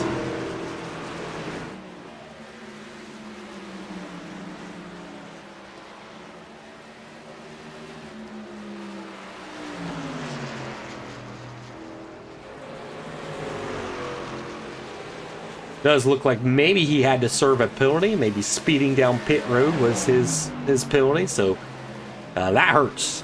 That hurts for PJ Popham. So that really opens up the door for any one of these guys that are grouped inside the top there that we talked about, the 4 drivers that are separated by 11 points.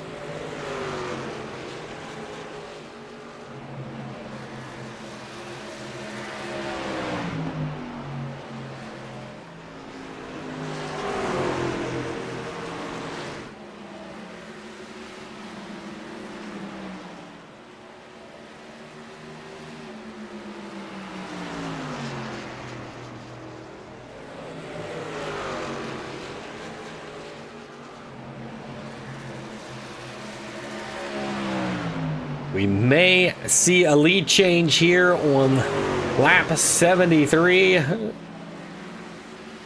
Will the 20 hold him off? He will.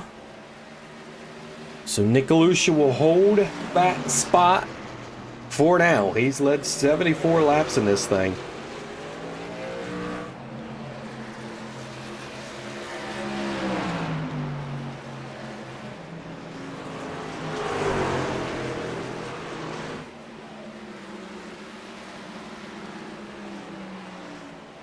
Oh, some side-by-side close racing there for your lead. Nick DeLucia and Hunter Lagoons battling it out here. It's like the 27 may clear the 20, not quite. Wow. 20 still had that position there. DeLucia not trying not to give that position up too easily here. Still side-by-side down the front stretch. Does look like Hunter Lagoons will lead that lap.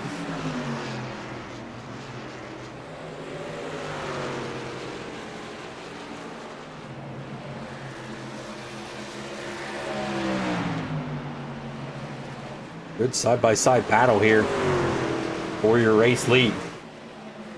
76 laps in.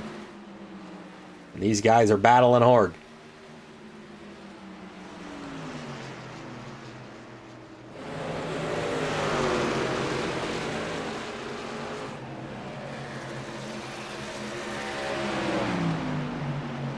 Brent Butler's in pit road.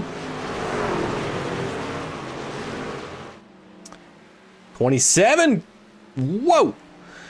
Had to really get off there. I don't know if he made pit road speed there. We'll have to keep an eye on Hunter Lagoons here and see if he made pit road speed. He was coming in hot there. Nick Lucia still out in the race lead.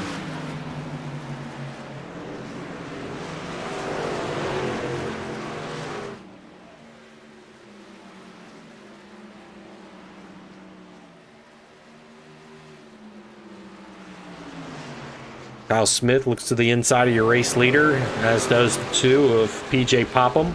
They're both lap cars.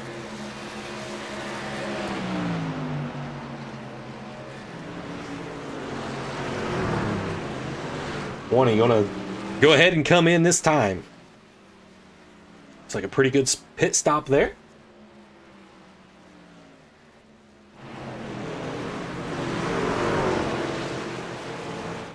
Like Hunter Lagoons was able to get down pit road just fine. Did not have a penalty. So that surrenders the lead over to Johnny Evans in the 14.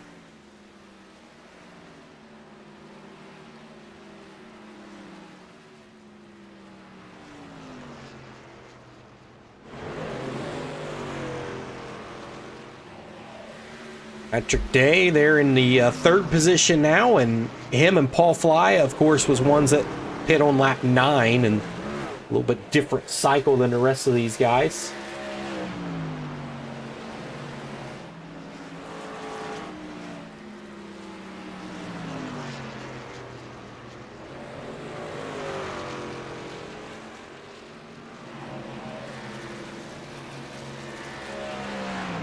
Say Paul Fly, or I'm sorry, Kyle Wellman is eager for 14 to get down pit road, and Kyle Wellman get a lap lead and get a bonus point.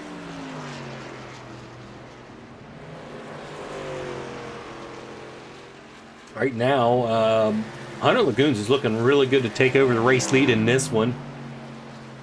He had a much faster pit than Nick Lucia, so you look at them on the racetrack. There's the 27 entering turn 3, and there's Nick Lucia. So you can see that Hunter Lagoons a little bit faster on his pit stop.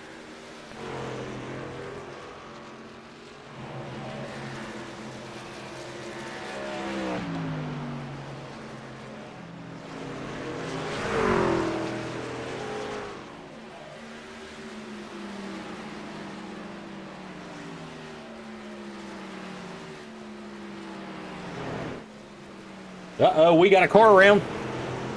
All right, man. Caution is and out. Caution flag is going to fly out on the speedway. That is going to mess a lot of cars up on the pit cycle.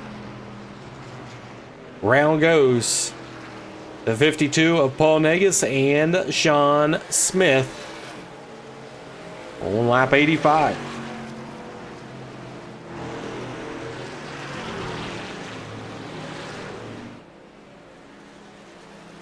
Let's take a look at it.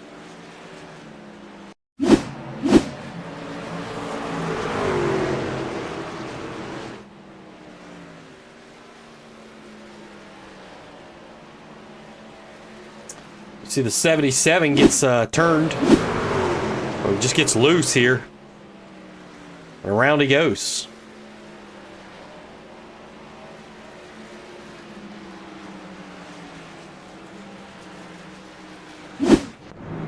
So we are back under caution. It's going to change a few things here as far as who's on what set of tires, because these guys are going to be on some fresh tires here, and those guys, it's one lap down. They're going to be fine as long as they don't pit. They'll be back on the lead lap. So Byron Gay is going to be back on the lead lap.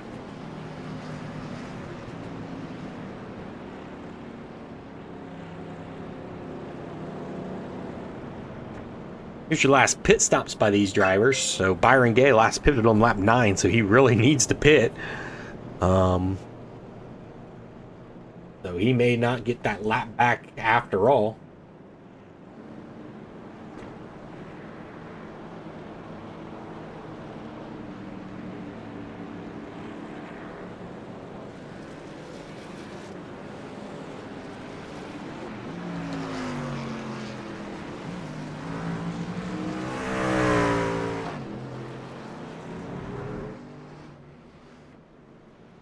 These guys aren't going to pit right here because they would like to get that lap back.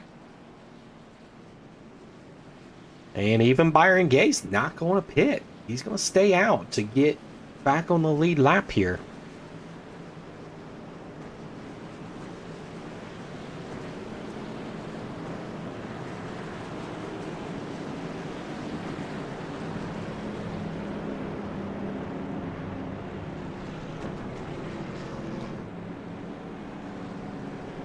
Imagine he's probably hoping for a quick caution flag.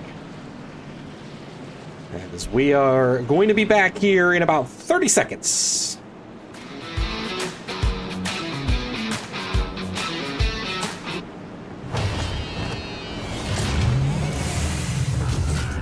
In a world where being at your peak is everything, one gas station dares to fuel more than just your car.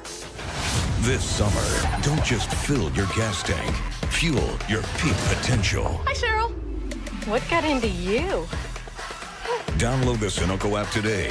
Fuel up, save up, and fuel your best. Welcome back to the Tarmac Esports Truck Series here at Iowa Speedway. Johnny Evans going to be your race leader. Kyle Wellman will be second. Paul Fly there in the 4th position. Patrick Day there in the 3rd position. Logan Coe in the 5th position. That's your top 5. You see last pit stops. Byron Gay still has not pit. He's hoping for a quick caution flag, I imagine, on this start so he can come down and service that. Because if he's going to have to service under green flag, it's going to be tough. You're going to lose 2 laps versus just being 1 lap down.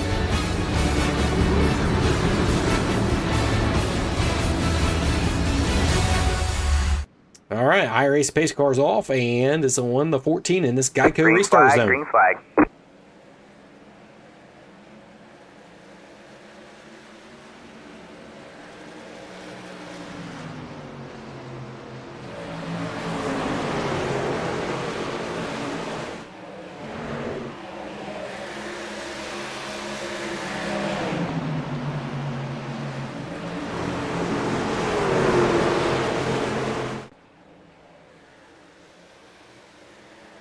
Big cluster right here with Grant Clark. You got Chris Miller, Nick Lucia, the 88. Several guys right through here.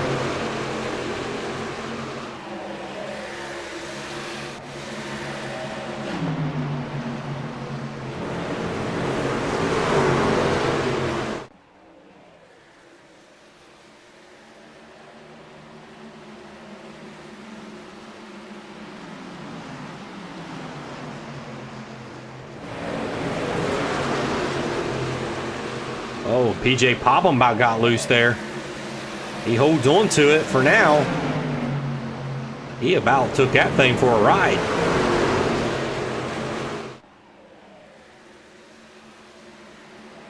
'77 got loose. That turns the 52 up into the wall. Them two just got into each other. And around he goes. Caution is out. Caution is out. That looked a little wild. There goes the 69. This is exactly what the doctor ordered for Byron Gay. Exactly what he needed. These two just got in an accident, and now they are back at it again. Take a look at it. Round goes to 77 to 52. Turning him.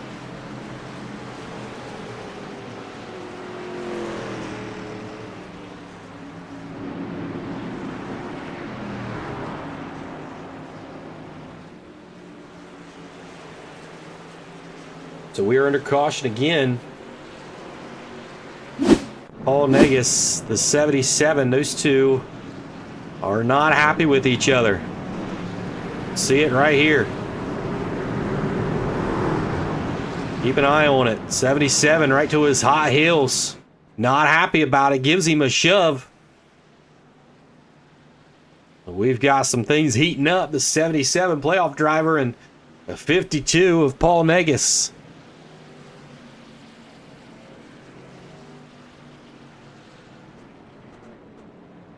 So caution flag out on the speedway.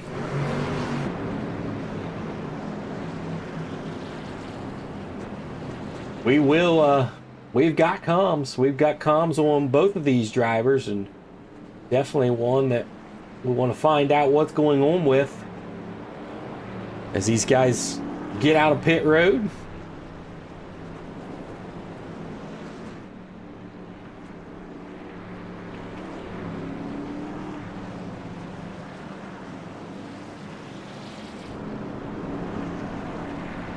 See if we can get communications with the 52.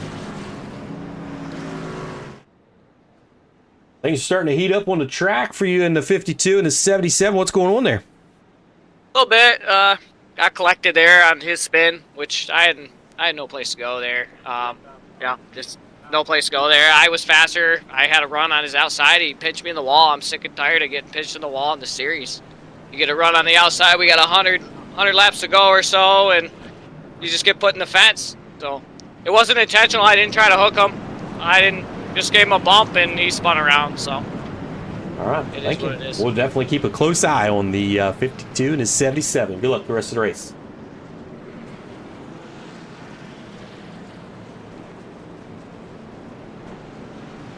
A lot of drama building in the 77 and the 52 crew. What's going on out there?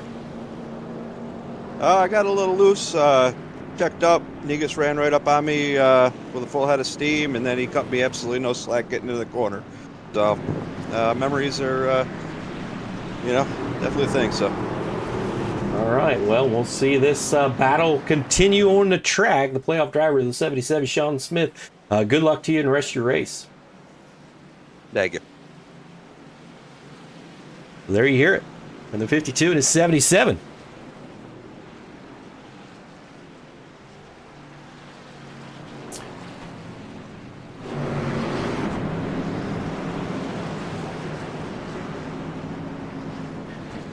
So now, here is how things shake up. Paul Negus is your first driver, one lap down with Sean Smith. So those two going at it as one lap down. But from there on up, back on the lead lap, Byron Gay, back on the lead lap after an early incident from Paul Negus. And so here we go.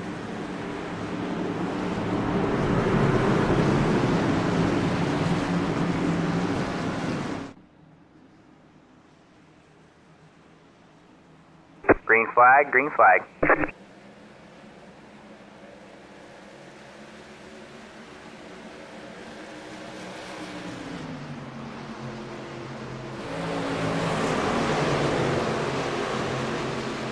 All right, man, caution is out. Caution is out. We have another caution flag on the speedway. The 77 is around.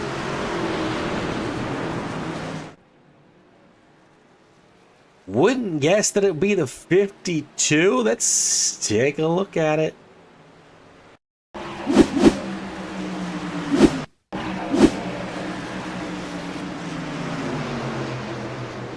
Mm, 77 gets in there too hard, and around he goes, and caution flag flies out in the speedway.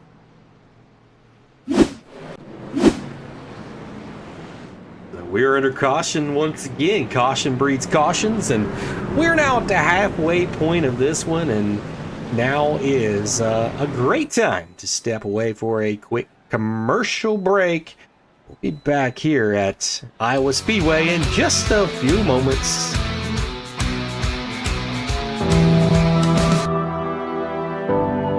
What does it mean to be official?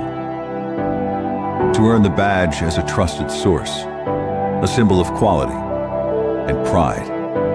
For 95 years, Craftsman Tools has been the backbone for those who build, for those who innovate, for those who pursue goals greater than themselves. To be the official tool of NASCAR is to represent the best of what's possible.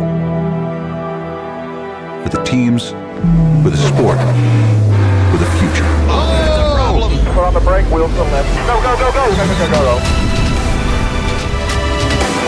Oh, no. Be aggressive, everyone. Checkered flag is in the air, and he has done it. Again, baby. And that future? Well, it's back to where we started. The NASCAR Truck Series. The NASCAR Craftsman Truck Series returns in 2023. We build pride. One turn, one lap, one race at a time.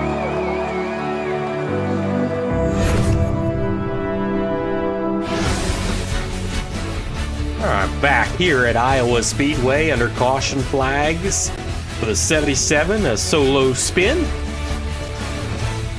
It's the final race of the round of 12 here. Who will make it into the round of 8? It's anybody's race, really. I mean, there's several trucks that are in contention here. Still got Kyle Wellman needing a win to get in, or a lot of help if he finishes in that second position.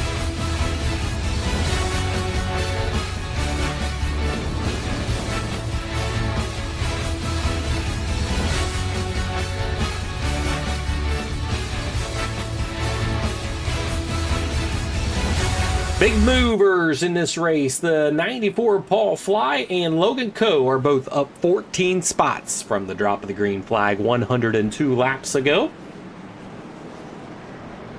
Also, Patrick Day has moved up 12 spots in this race.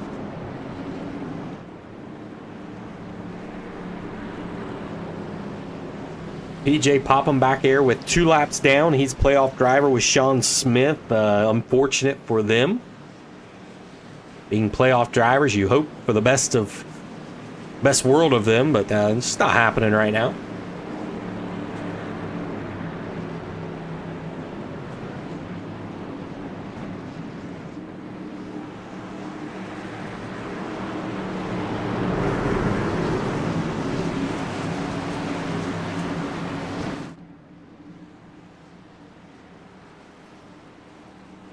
Green, green, green.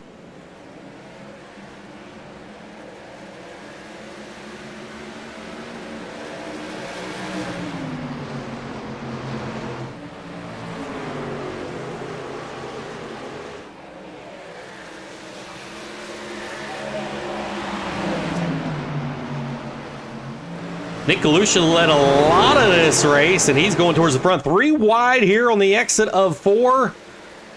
Singles itself out, but Nick Galusha is trying to get back to the front where he has led the most of this race, and he'd like to see the front of this field instead of where he's at right now. He's in the 4th position. He's moving quickly. Look underneath Patrick Day here. Right behind him, you got Hunter Lagoons and Kyle Smith pushing him past Paul Fly here. Tanner Marr looking to the inside is trying to get underneath the 45, Kyle Smith.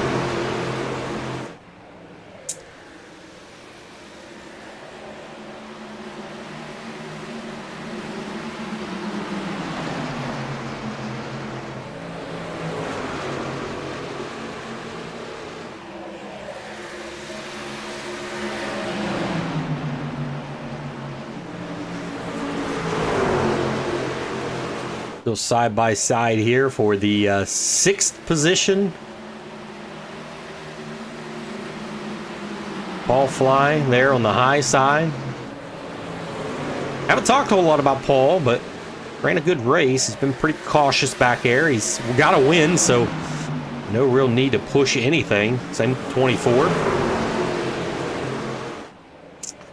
Oh boy, that got close there with 24 and the 4.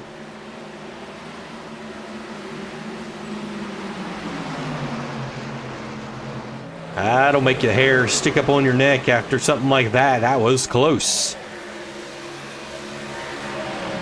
Nick Galusha taking over the second position from Kyle Wellman.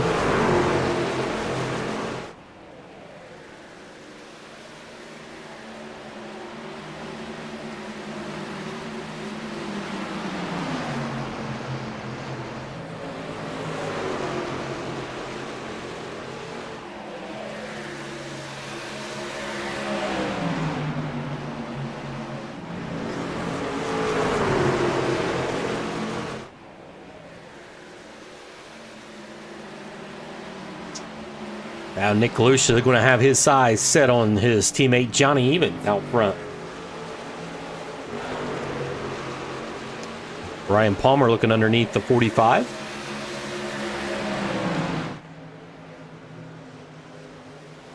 And here's a look right now of the playoff drivers in that 6th, 7th, 8th, 9th position. From 6th to 9th, it's 11 spots, or 11 points. And of course, PJ Popham being 2 laps down, really hurting him a lot. So now you've got Nick Galusha, Byron Gay, and Ryan Palmer that's trying to get in to the top 8 here. As long as you've got, of course, you got Ryan Palmer that's running. He's 8th in points.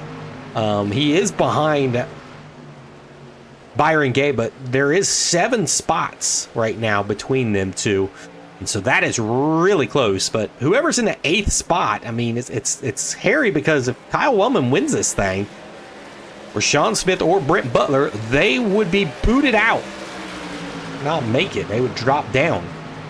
So, how does this shake out? Right now, it doesn't look like PJ Popham's route to the playoffs is looking very good. Nor does Sean Smith either. I mean, he's now 7 laps down in this one.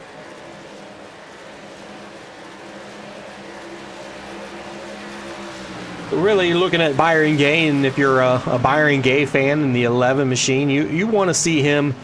You want to feel like you want to see him in front of Ryan Palmer at this point, or at least late in this race. To feel confident, because you don't want somebody that's going to win and potentially knock you out because of points. So definitely looking at the 11 of Byron Gay right now. Johnny Evans is leading the race right now in the 14 machine. He's got Nick Galusha right there, about 1.2 seconds back, and then Kyle Wellman runs 3rd.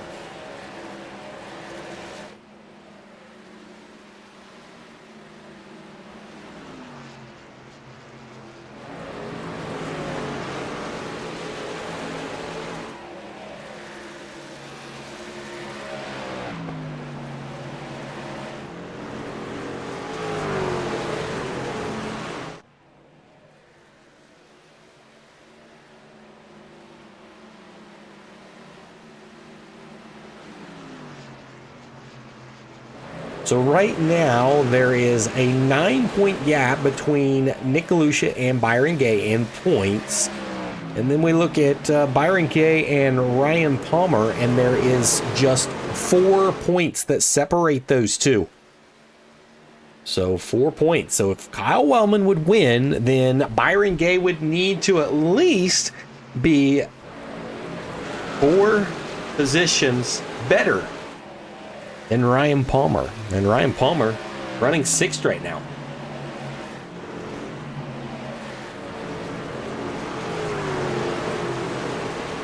Still a lot of racing left. We still got 80 some laps on this one, so still another pit stop as well. A lot can happen.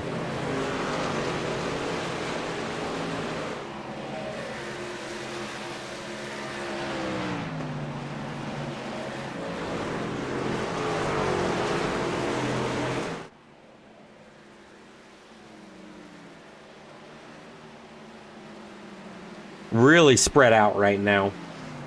No real side-by-side racing. A little bit right here. You got Derek Rothling coming underneath the 45 of Kyle Smith, but pretty much single file racing around the place.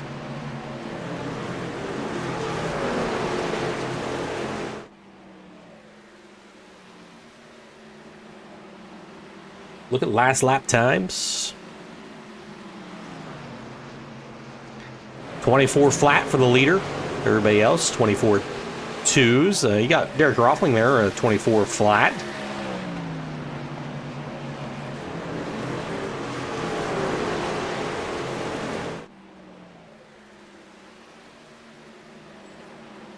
Some of your top speeds around this place as they go around 161 mile an hour there.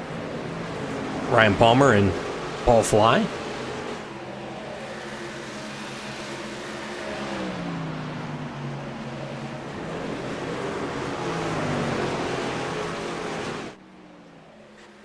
And there is a look at the last pit lap. So this is actually going to come into play quite a bit here. Hunter Lagoon's last pit on lap 77. So if we have a green flag pit stop, he will be the first one to potentially come down, unless somebody else comes down because they want fresher tires before then. But he's running in that 4th position right now.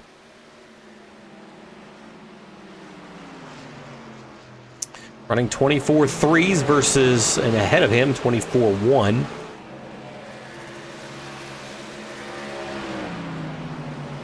The guys, it's a little bit better. You got Nick Galusha, 94 lap.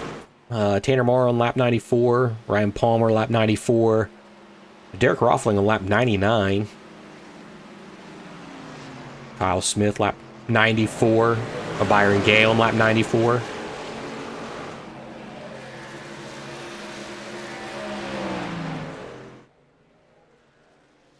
Seems like when a guy gets out front, they pretty much have that clean air, and it's really helped them out. As you can see there, got a 1.9, almost 2-second lead, and it's been hovering there since basically Johnny Evans has taken over that race lead.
Like Brett Butler was slow on the inside, and he is. He's going to pit right here, and see what's going on here. See if this is a scheduled pit stop for him. Not too long ago he pit, so, and he is done. Like he has pulled that thing to the garage. So Brent Butler's chances of the round of 8 looking like it has come to an end for him. Needed a win to get in. Just didn't seem like that was going to happen here. So he probably said, you know what? I'm going to go ahead and park it. So Brent Butler out of this one. Sean Smith out of this one. So now that leaves you with Kyle Wellman as the guy that's trying to get himself in. He would love to win and get somebody that's trying to buy themselves in on points, knock them out potentially. Yep. PJ Popham, that's a couple laps down in this one. He's currently 1 lap down, and he could use a caution right now. He's really hoping for a caution. Try to get that lap back. Take a look at his last pit stop. Came on lap 84.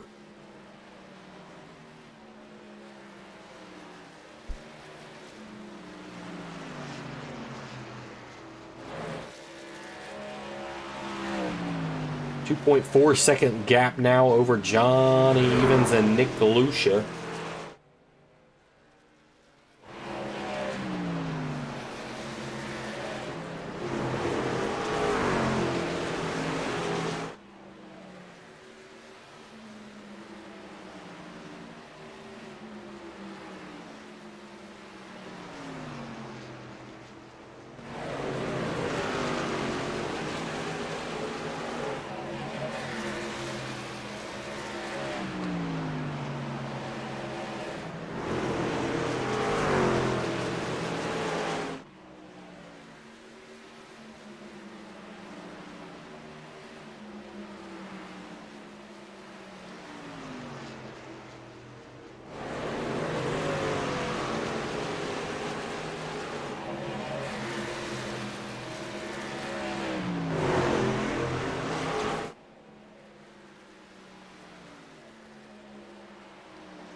Hunter Lagoon's trying to close in on Kyle Wellman here for that third position. He's got Tanner Marr right behind him as well. If you look at that, you got Hunter Lagoons, Kyle Wellman, and Tanner Marr. Those three right there are teammates. And so that's huge. And you would think that Hunter Lagoons is pretty much going to lock himself into this thing. But if he gets into the race lead, do you think that he lets Kyle Wellman get by to get him into the playoffs? Or do you say, it's all on you, bud? Figure it out.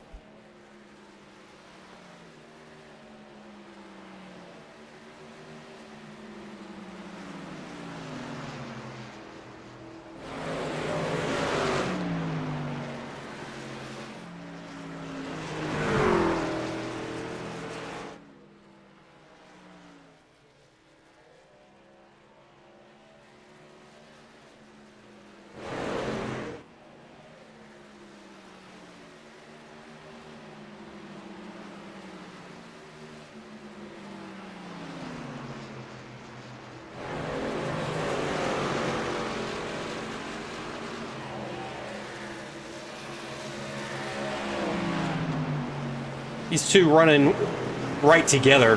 Very interesting to see this because they've been around each other all day long. The 24 and the 94 of Patrick Day and Paul Fly. They have both won in the round of 12. They are advancing into the next round. And they run right beside each other.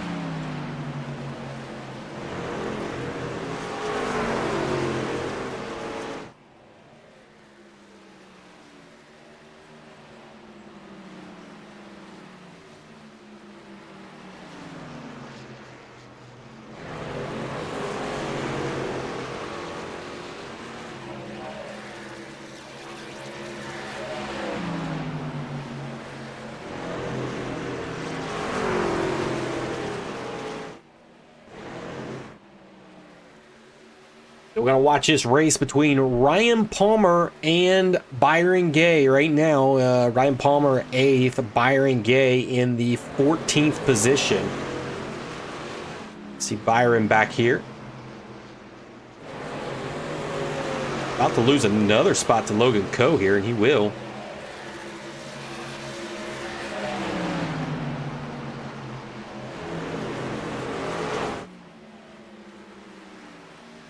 I really feel like this is going to be the race that's going to matter, especially if Kyle Wellman wins. Man, it really makes this race between Ryan Palmer and Byron Gay very important.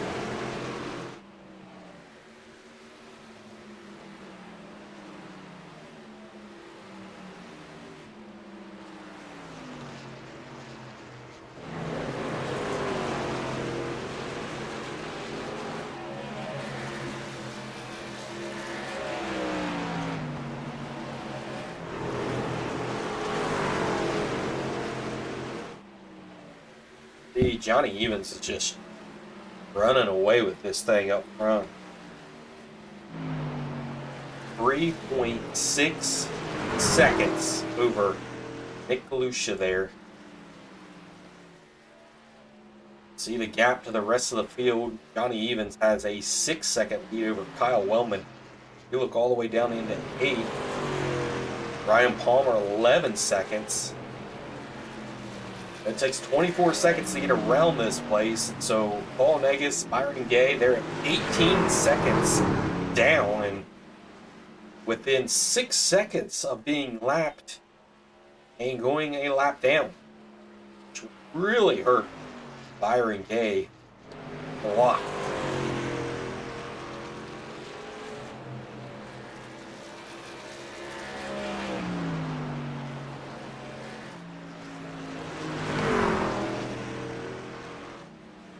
Chris Miller is in the pits, ready to get some new tires on that thing. Got s'mores coming down. You got Kyle Wellman that's coming down with teammate Hunter Lagoons here. They have decided to pit. Johnny Evans is still out there, so the question will be, when will Johnny Evans pit here? Because we've got 52 laps to go. Fresh tires are king for sure. Two are going to get fresh tires. Hunter Lagoons passes his pit stop up. That's going to hurt a little bit for Lagoon.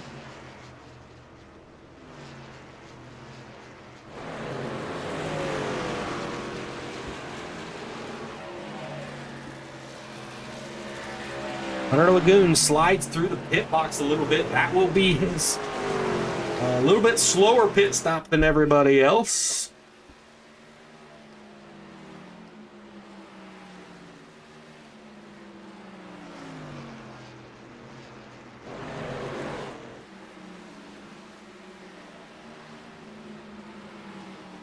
We will bring up your last lap times, and so that'll give you a good idea when you look at down there Kyle Wellman and Hunter Lagoons. You can see Kyle Wellman at a 54.1 and then Hunter Lagoons at a 54.9. That was the difference there on that pit stop because of sliding past his pit box.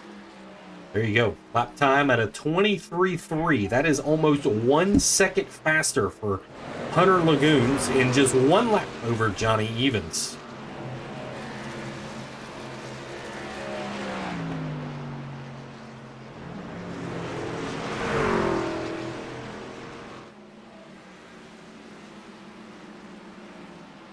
Byron Gay down pit road.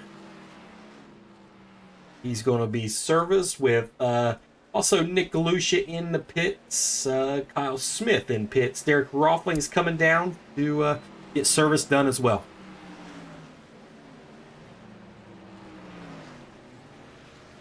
Byron Gay hits his pit stop good.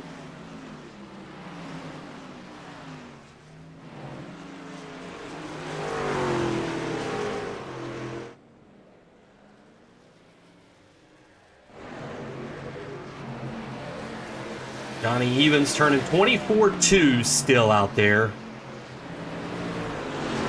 Kyle Wellman at a 23.7, and oh man, almost trouble there with a 52 coming down pit road. That almost collected Johnny Evans there. That was a close call.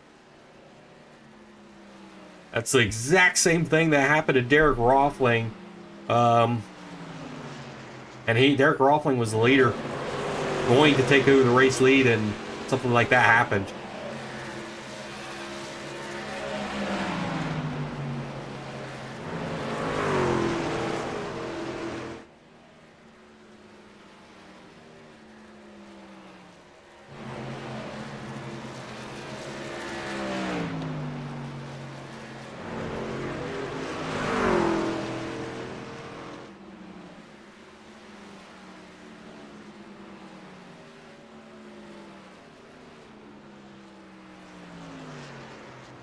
Still looking at about not quite a second faster by these guys. It's coming out of fresh tires, but Johnny Evans running some really good lap times out there on some of these older tires. 24.2s is pretty good. 24.4 there. And that will be almost exactly 1 second slower than these guys that's got some fresh tires. Right now, Kyle Wellman sitting really pretty, I think. 23.6 is what he's running right now. When these guys in front of him make their pit stop, Kyle Wellman is probably looking pretty good. There it is. So Michael Timmerman's in the pits right now.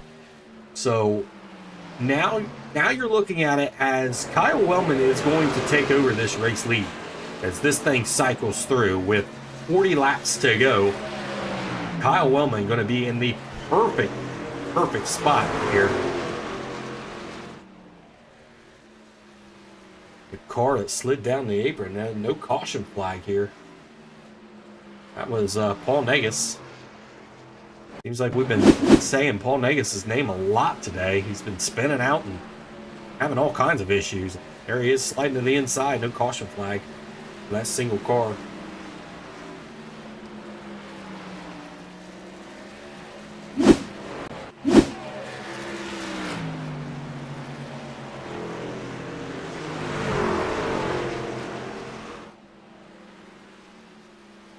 Johnny Evans probably going to run this as long as he possibly can. That's been the calling card for the Rat Bastards out here. They have done this a couple times where they've stayed out late, and then the caution flag flies, and he's able to maintain the lead and be in a race-winning move. So is that the case here? You've got Johnny Evans leading away with Tanner Moore running second. Got Paul Fly there. And Patrick Day for third and fourth.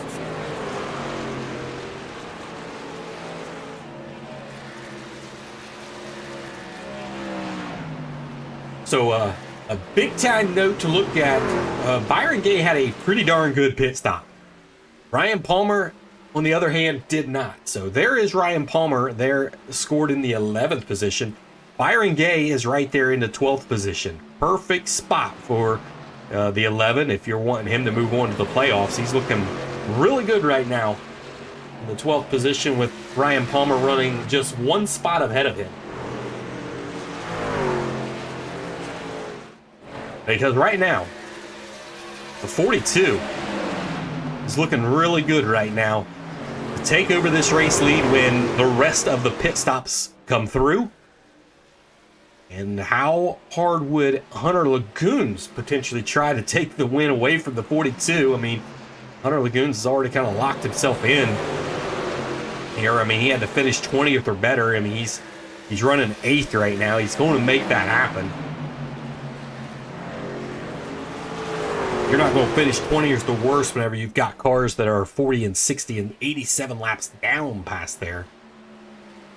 Johnny Evans, he's locked himself in as well in this one, so you can count him into the playoffs. So let's pull that graphic up one more time here, and we'll look at it. As you can see, Johnny Evans, he's a check mark. He is into the round of 8.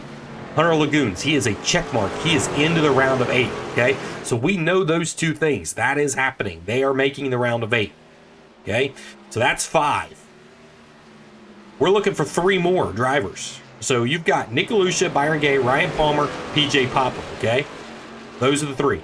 You can already say that Sean Smith is not going to make it happen. Britt Butler is not going to make it happen. Where it happens is Kyle Wellman. He could get that win. If he gets the win, then we're down to 2 drivers. And what 2 drivers make it? Nick Galusha. He's currently doing well. He's in 8th position on the track. And then Byron Gay. He is going to finish, as long as he stays where he's at right now, he's going to be over top of Ryan Palmer at this point. So, again, still big time moment for Ryan Palmer there in that 8th position. Ryan Palmer could potentially get knocked out of this thing if Kyle Wellman wins.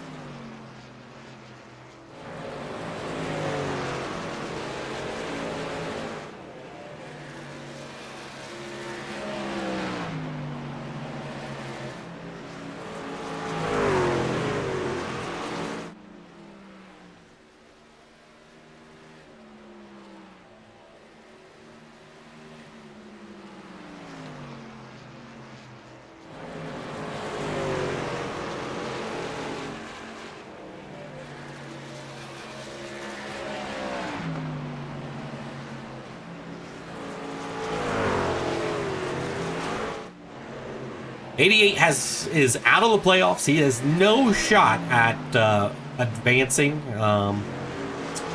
He didn't even make the round of 12. He's not going to make the round of 8, of course, because he didn't make the round of 12. Just some bad luck on his side. He ran very, very well this season. Should have had a win early in the year. Just not able to make it happen as lap car going into pits took him out. So he's had a rough year. He's currently running 7th right now.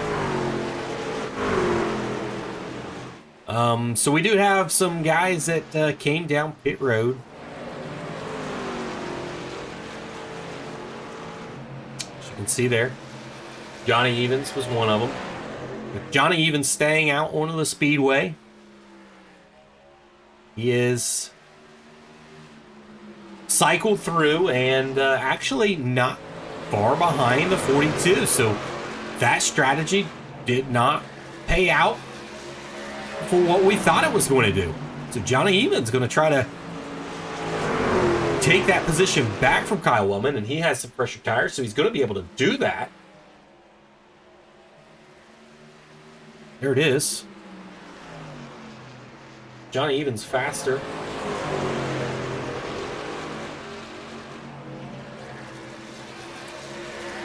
Johnny Evans had a pretty darn quick pit stop too, a 14.5 versus Kyle Wellman's 15. And here is your pit lane time, how long he was down pit lane, and 47.2, 47.2 for both of those guys. So Johnny Evans able to get down pit road and come back out and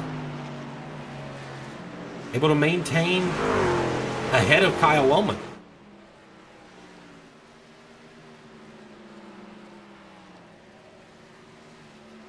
Right now, your race leader is the 06 of Grant Clark. Have not seen him up front running much this year, but the 06 of Grant Clark, the only Canadian in our group, is out front leading here. He still needs to make pit stop.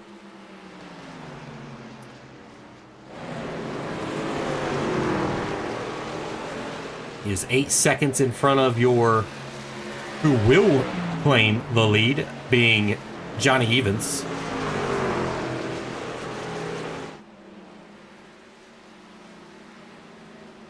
Okay, some big movements going on here. You look at Ryan Palmer. Ryan Palmer now running 8th with Byron Gay running 13th. This is getting really, really close here. Again, none of this is really going to matter, per se, potentially, if Kyle Wellman don't win. And right now, Johnny Evans is got the fresher tires and is out in front of Kyle Wellman. So Johnny Evans, if he wins, he could potentially put his teammate Ryan Palmer into the playoffs.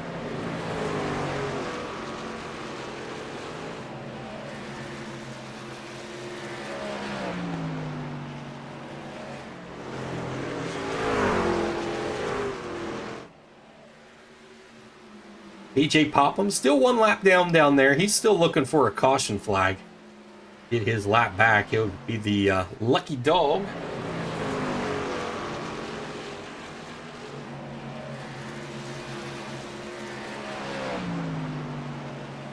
Sorry, he is not the lucky dog. It would be Kyle Smith. Kyle Smith is one lap down. BJ Popham still 3 laps down and way out of this thing. But a good note here is that Ryan Palmer is still in the lead lap. Byron Gay has went a lap down here.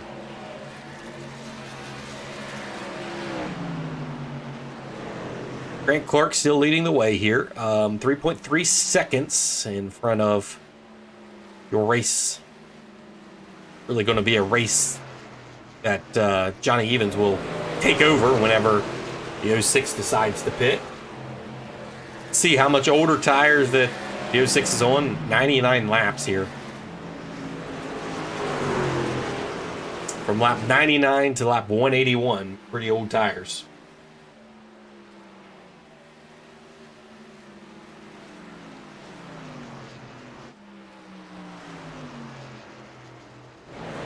If you're over on YouTube, thank you for tuning in and watching the race number 3 of the round of 8. If you would, hit that follow button, ring that bell for us so you're notified when we go live again for next week's race.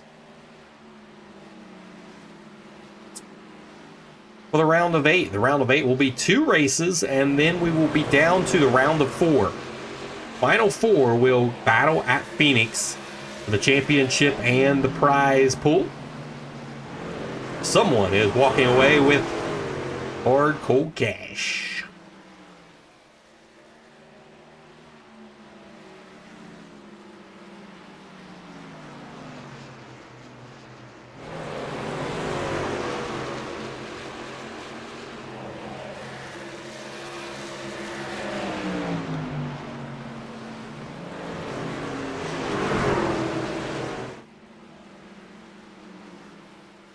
So the 06 of Grant Clark about to lose the lead from the 14. Of course, the 14 on a lot fresher tires, so here in the next lap, the 14 will be right there to take over the race lead from Grant Clark.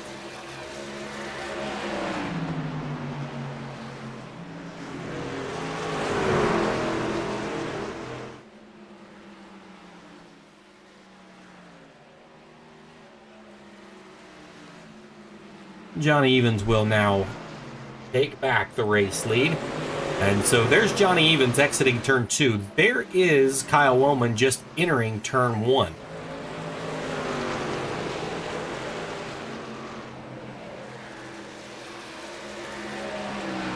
Ryan Palmer back to 10th now. Byron Gay in the 13th position.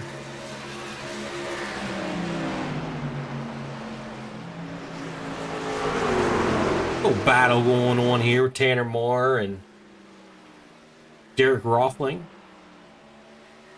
Tanner Moore looking under a lap car of the 52 of Paul Negus.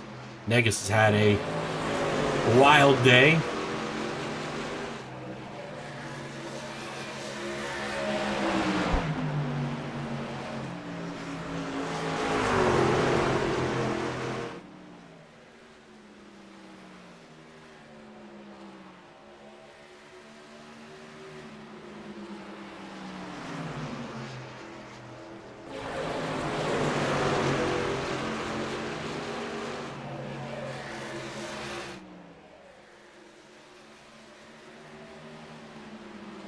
Buying that there's no caution late in this race.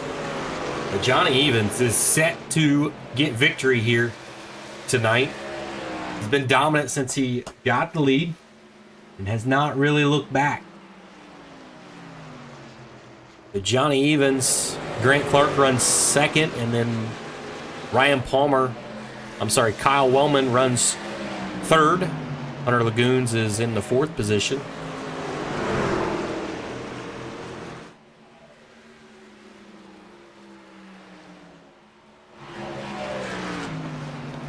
Nick Galusha runs in the 5th position right now.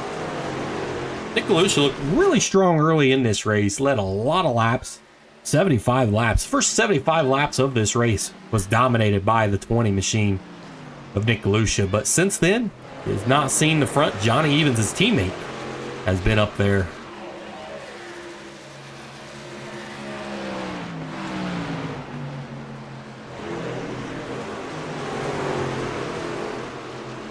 Here's your last lap times. You can see Paul Fly and Patrick Day are both a lot faster than the guys in front of him. Not quite as fast as, they're faster than Johnny Evans, but that's good. You're not going to catch Johnny Evans at this point.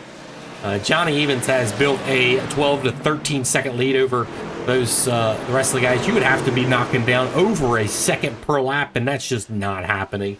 Johnny Evans, as long as there's no caution, he is going to win this thing easily in the 14 machine.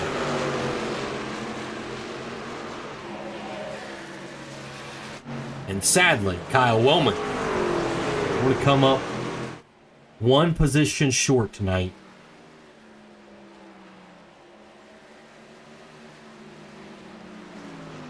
but did everything that he needed to do. Again, he needed some help to get in.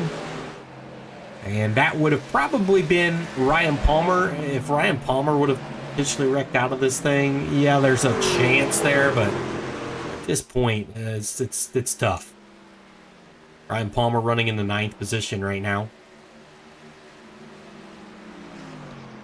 And Byron Gay running in the 14th position.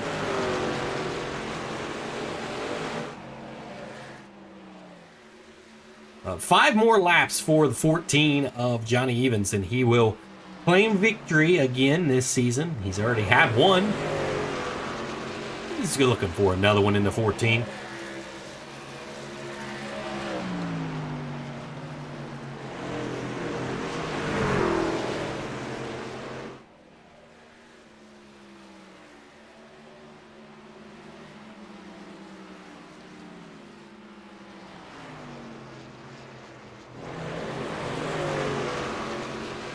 Paul Fly able to get by Nick Galusha. Now Paul Fly is going to try to work some magic and catch Hunter Lagoons here. He is a little bit faster than him. It's possible he could get there. He's going to have to go. I don't know. It's tough.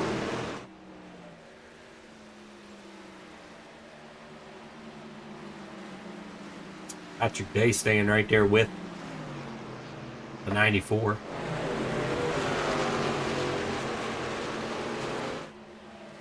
Two to go for the 14. Two more trips around.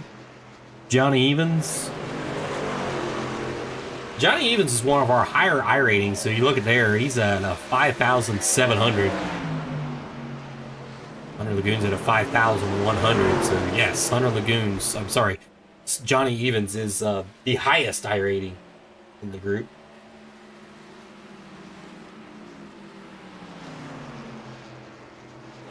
White flag presented by Game Day Rally Gear. One more trip around for the 14. You can see there, Paul Fly up 14 spots in this one, but it's all the 14 coming out of turn number 4. Johnny Evans is going to get the victory, and he is in the playoffs, the round of 8. Round 12 is no more. We only have 8. And the 14 is victorious. He will win. Kyle Willman will come up 1 spot short here tonight. Hunter Lagoons, his teammate, will come home 3rd. Paul Fly there in the 4th position. And Patrick Day in the 5th position. We're going to step away for a commercial break before we get back and talk to these drivers.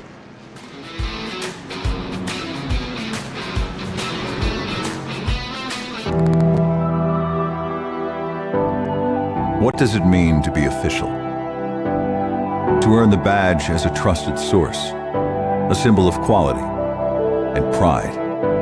For 95 years, Craftsman Tools has been the backbone for those who build, for those who innovate, for those who pursue goals greater than themselves. To be the official tool of NASCAR is to represent the best of what's possible. For the teams, for the sport, for the future. Oh! Put on the brake, wheels to the left. Go, go, go, go! Go. Oh no! Be aggressive, everything. Checkered flag is in the air, and he has done it! Woo! Again, baby! And that future? Well, it's back to where we started. The NASCAR Truck Series. The NASCAR Craftsman Truck Series returns in 2023. We build pride. One turn, one lap, one race at a time.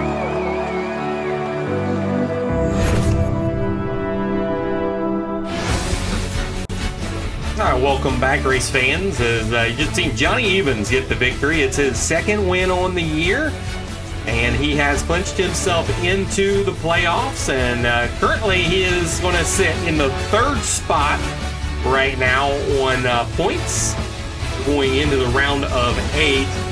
So he clinches. A couple other drivers that have made it in. Byron Gay, he makes it in on points.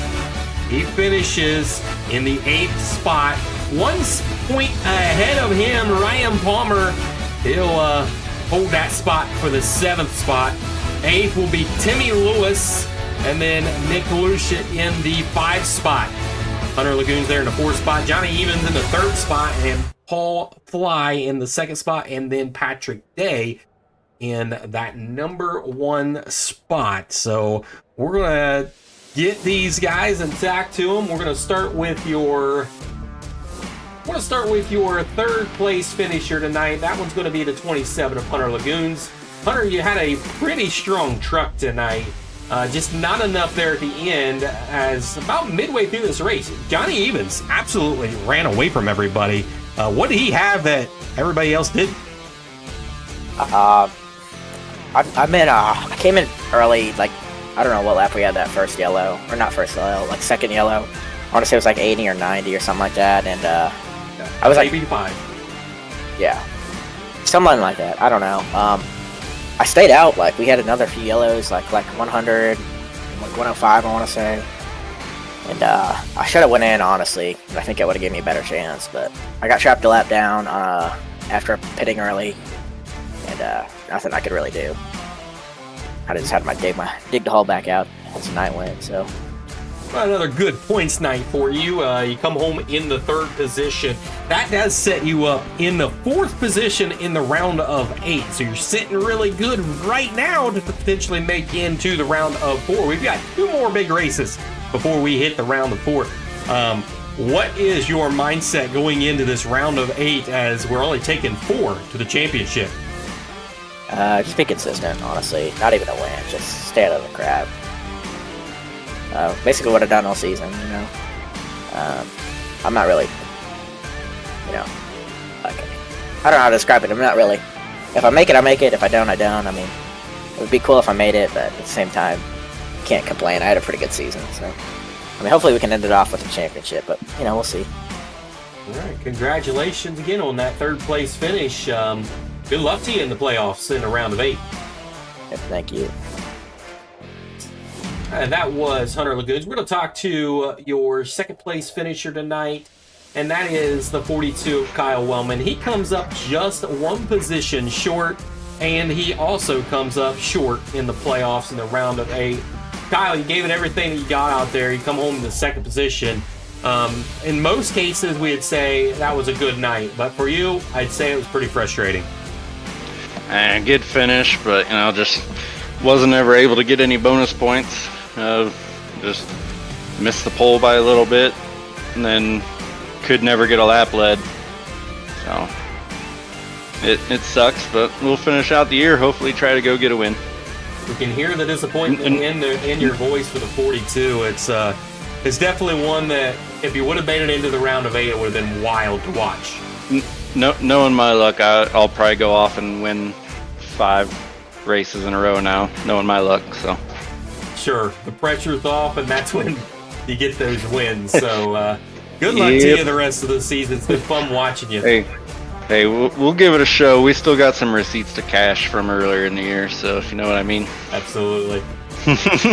Congratulations again on the 2nd place finish. Good luck the rest of the season. Yes, sir. Thank you. All right, we're going to talk to your race winner tonight. That race winner is the 14 of Johnny Evans. He gets it done in dominating fashion from about the halfway point on. No one could catch you in the 14. What did you have out there that nobody else could figure out? You were just super fast. I had that GTP grip. That's what I had. Okay. Get that little grip pack going on. Yep.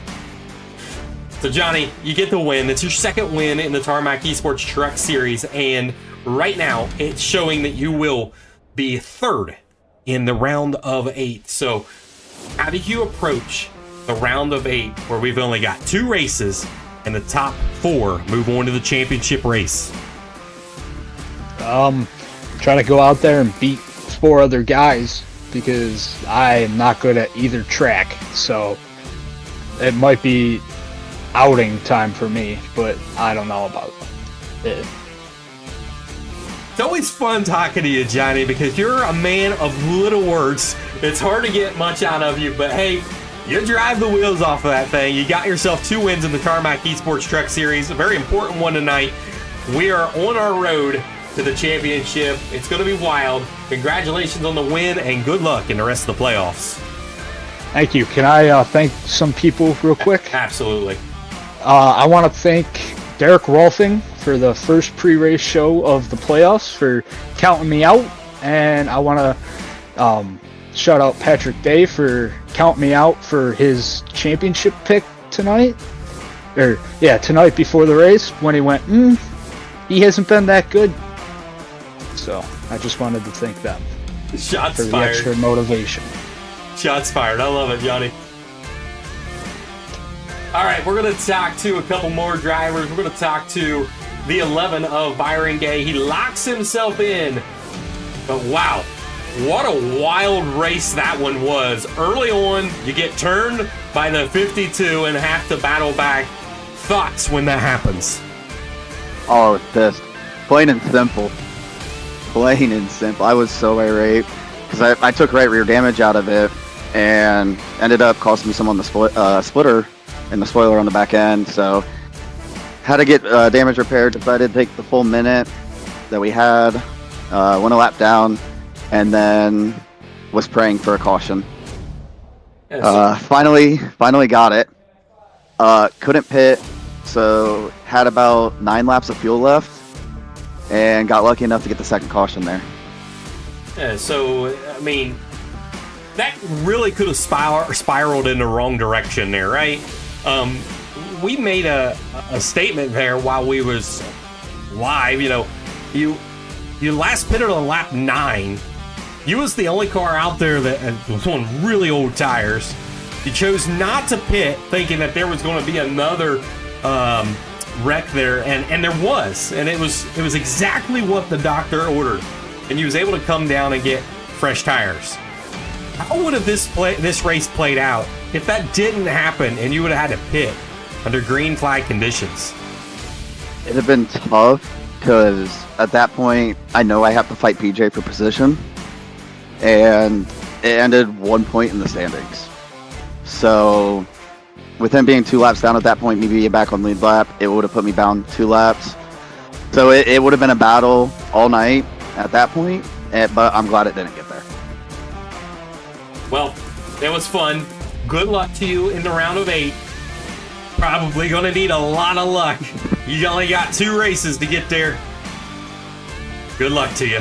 It's going to be fun. Thank you. All right, we're going to talk to another driver, the 10 of Ryan Palmer. He was able to get himself locked into the round of 8. It's been a long race. You ran a pretty clean race. Did what you needed to do to get in the round of 8. How does it feel? Feels great. I obviously wanted to win, but at the end of the day, I just had a race clean.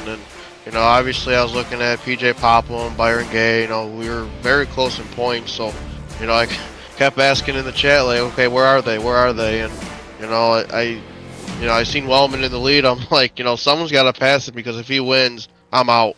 So I was hoping one of my other teammates would just, go past him and take the win.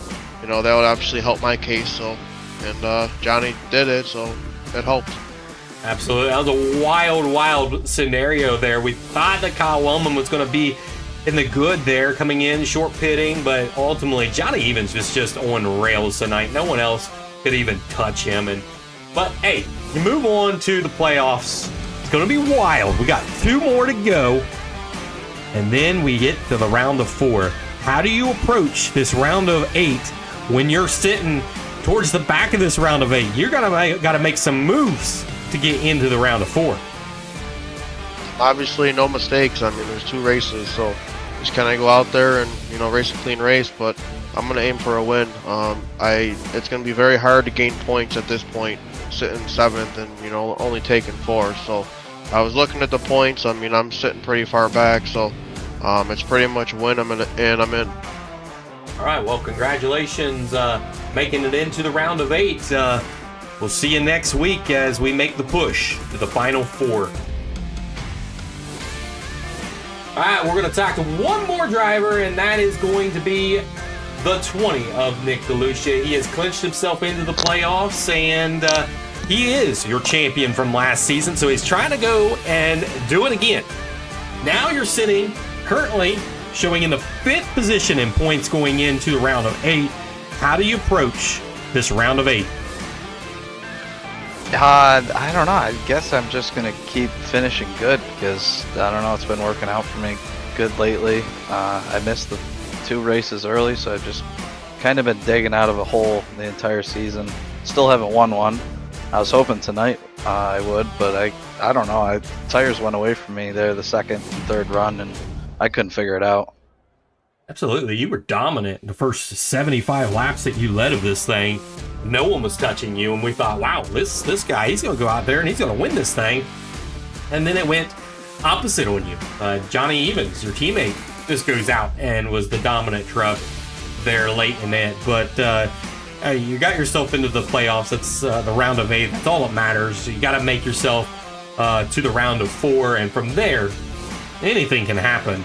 So, be interesting to watch you, Nick. It's been fun watching you this season. It was fun last season seeing you win the championship. So we'll see you go after this championship round of 4. So congratulations on making the round of 8.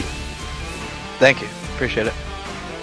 All right, that's all we have for you guys here at the track here at Iowa Speedway. You got Johnny Evans that got the victory. Kyle Wellman finished second. Hunter Lagoons finishes in that 3rd position. Paul Fly comes home in the 4th position. Patrick Day comes home in the 5th. Nick DeLucia 6th. 7th was Tanner Marr. 8th was Derek Groffling. 9th was Ryan Palmer. And then from there, you had a couple cars that was 1 lap down. That was Kyle Smith, Michael Timmerman, Daniel Quigley, Greg Clark, Byron Gay, PJ Popham there, 3 laps down. Paul Negus, 4 laps down. Chris Miller finishes out in the 17th position. 18th, Logan Coe, and 19th, Brent Butler. He is eliminated from the playoffs. Sean Smith eliminated from the playoffs as well in that 20th position. And coming home in the 21st position, Steve Miller, 122 laps of drinking beer in the pits. He had a fun one. That was exciting. You got to see it from the pit side, and we got the pleasure of calling it. Thank you for tuning in over on YouTube. Guys, thank you. Have a good night. We'll see you next week in the round of 8.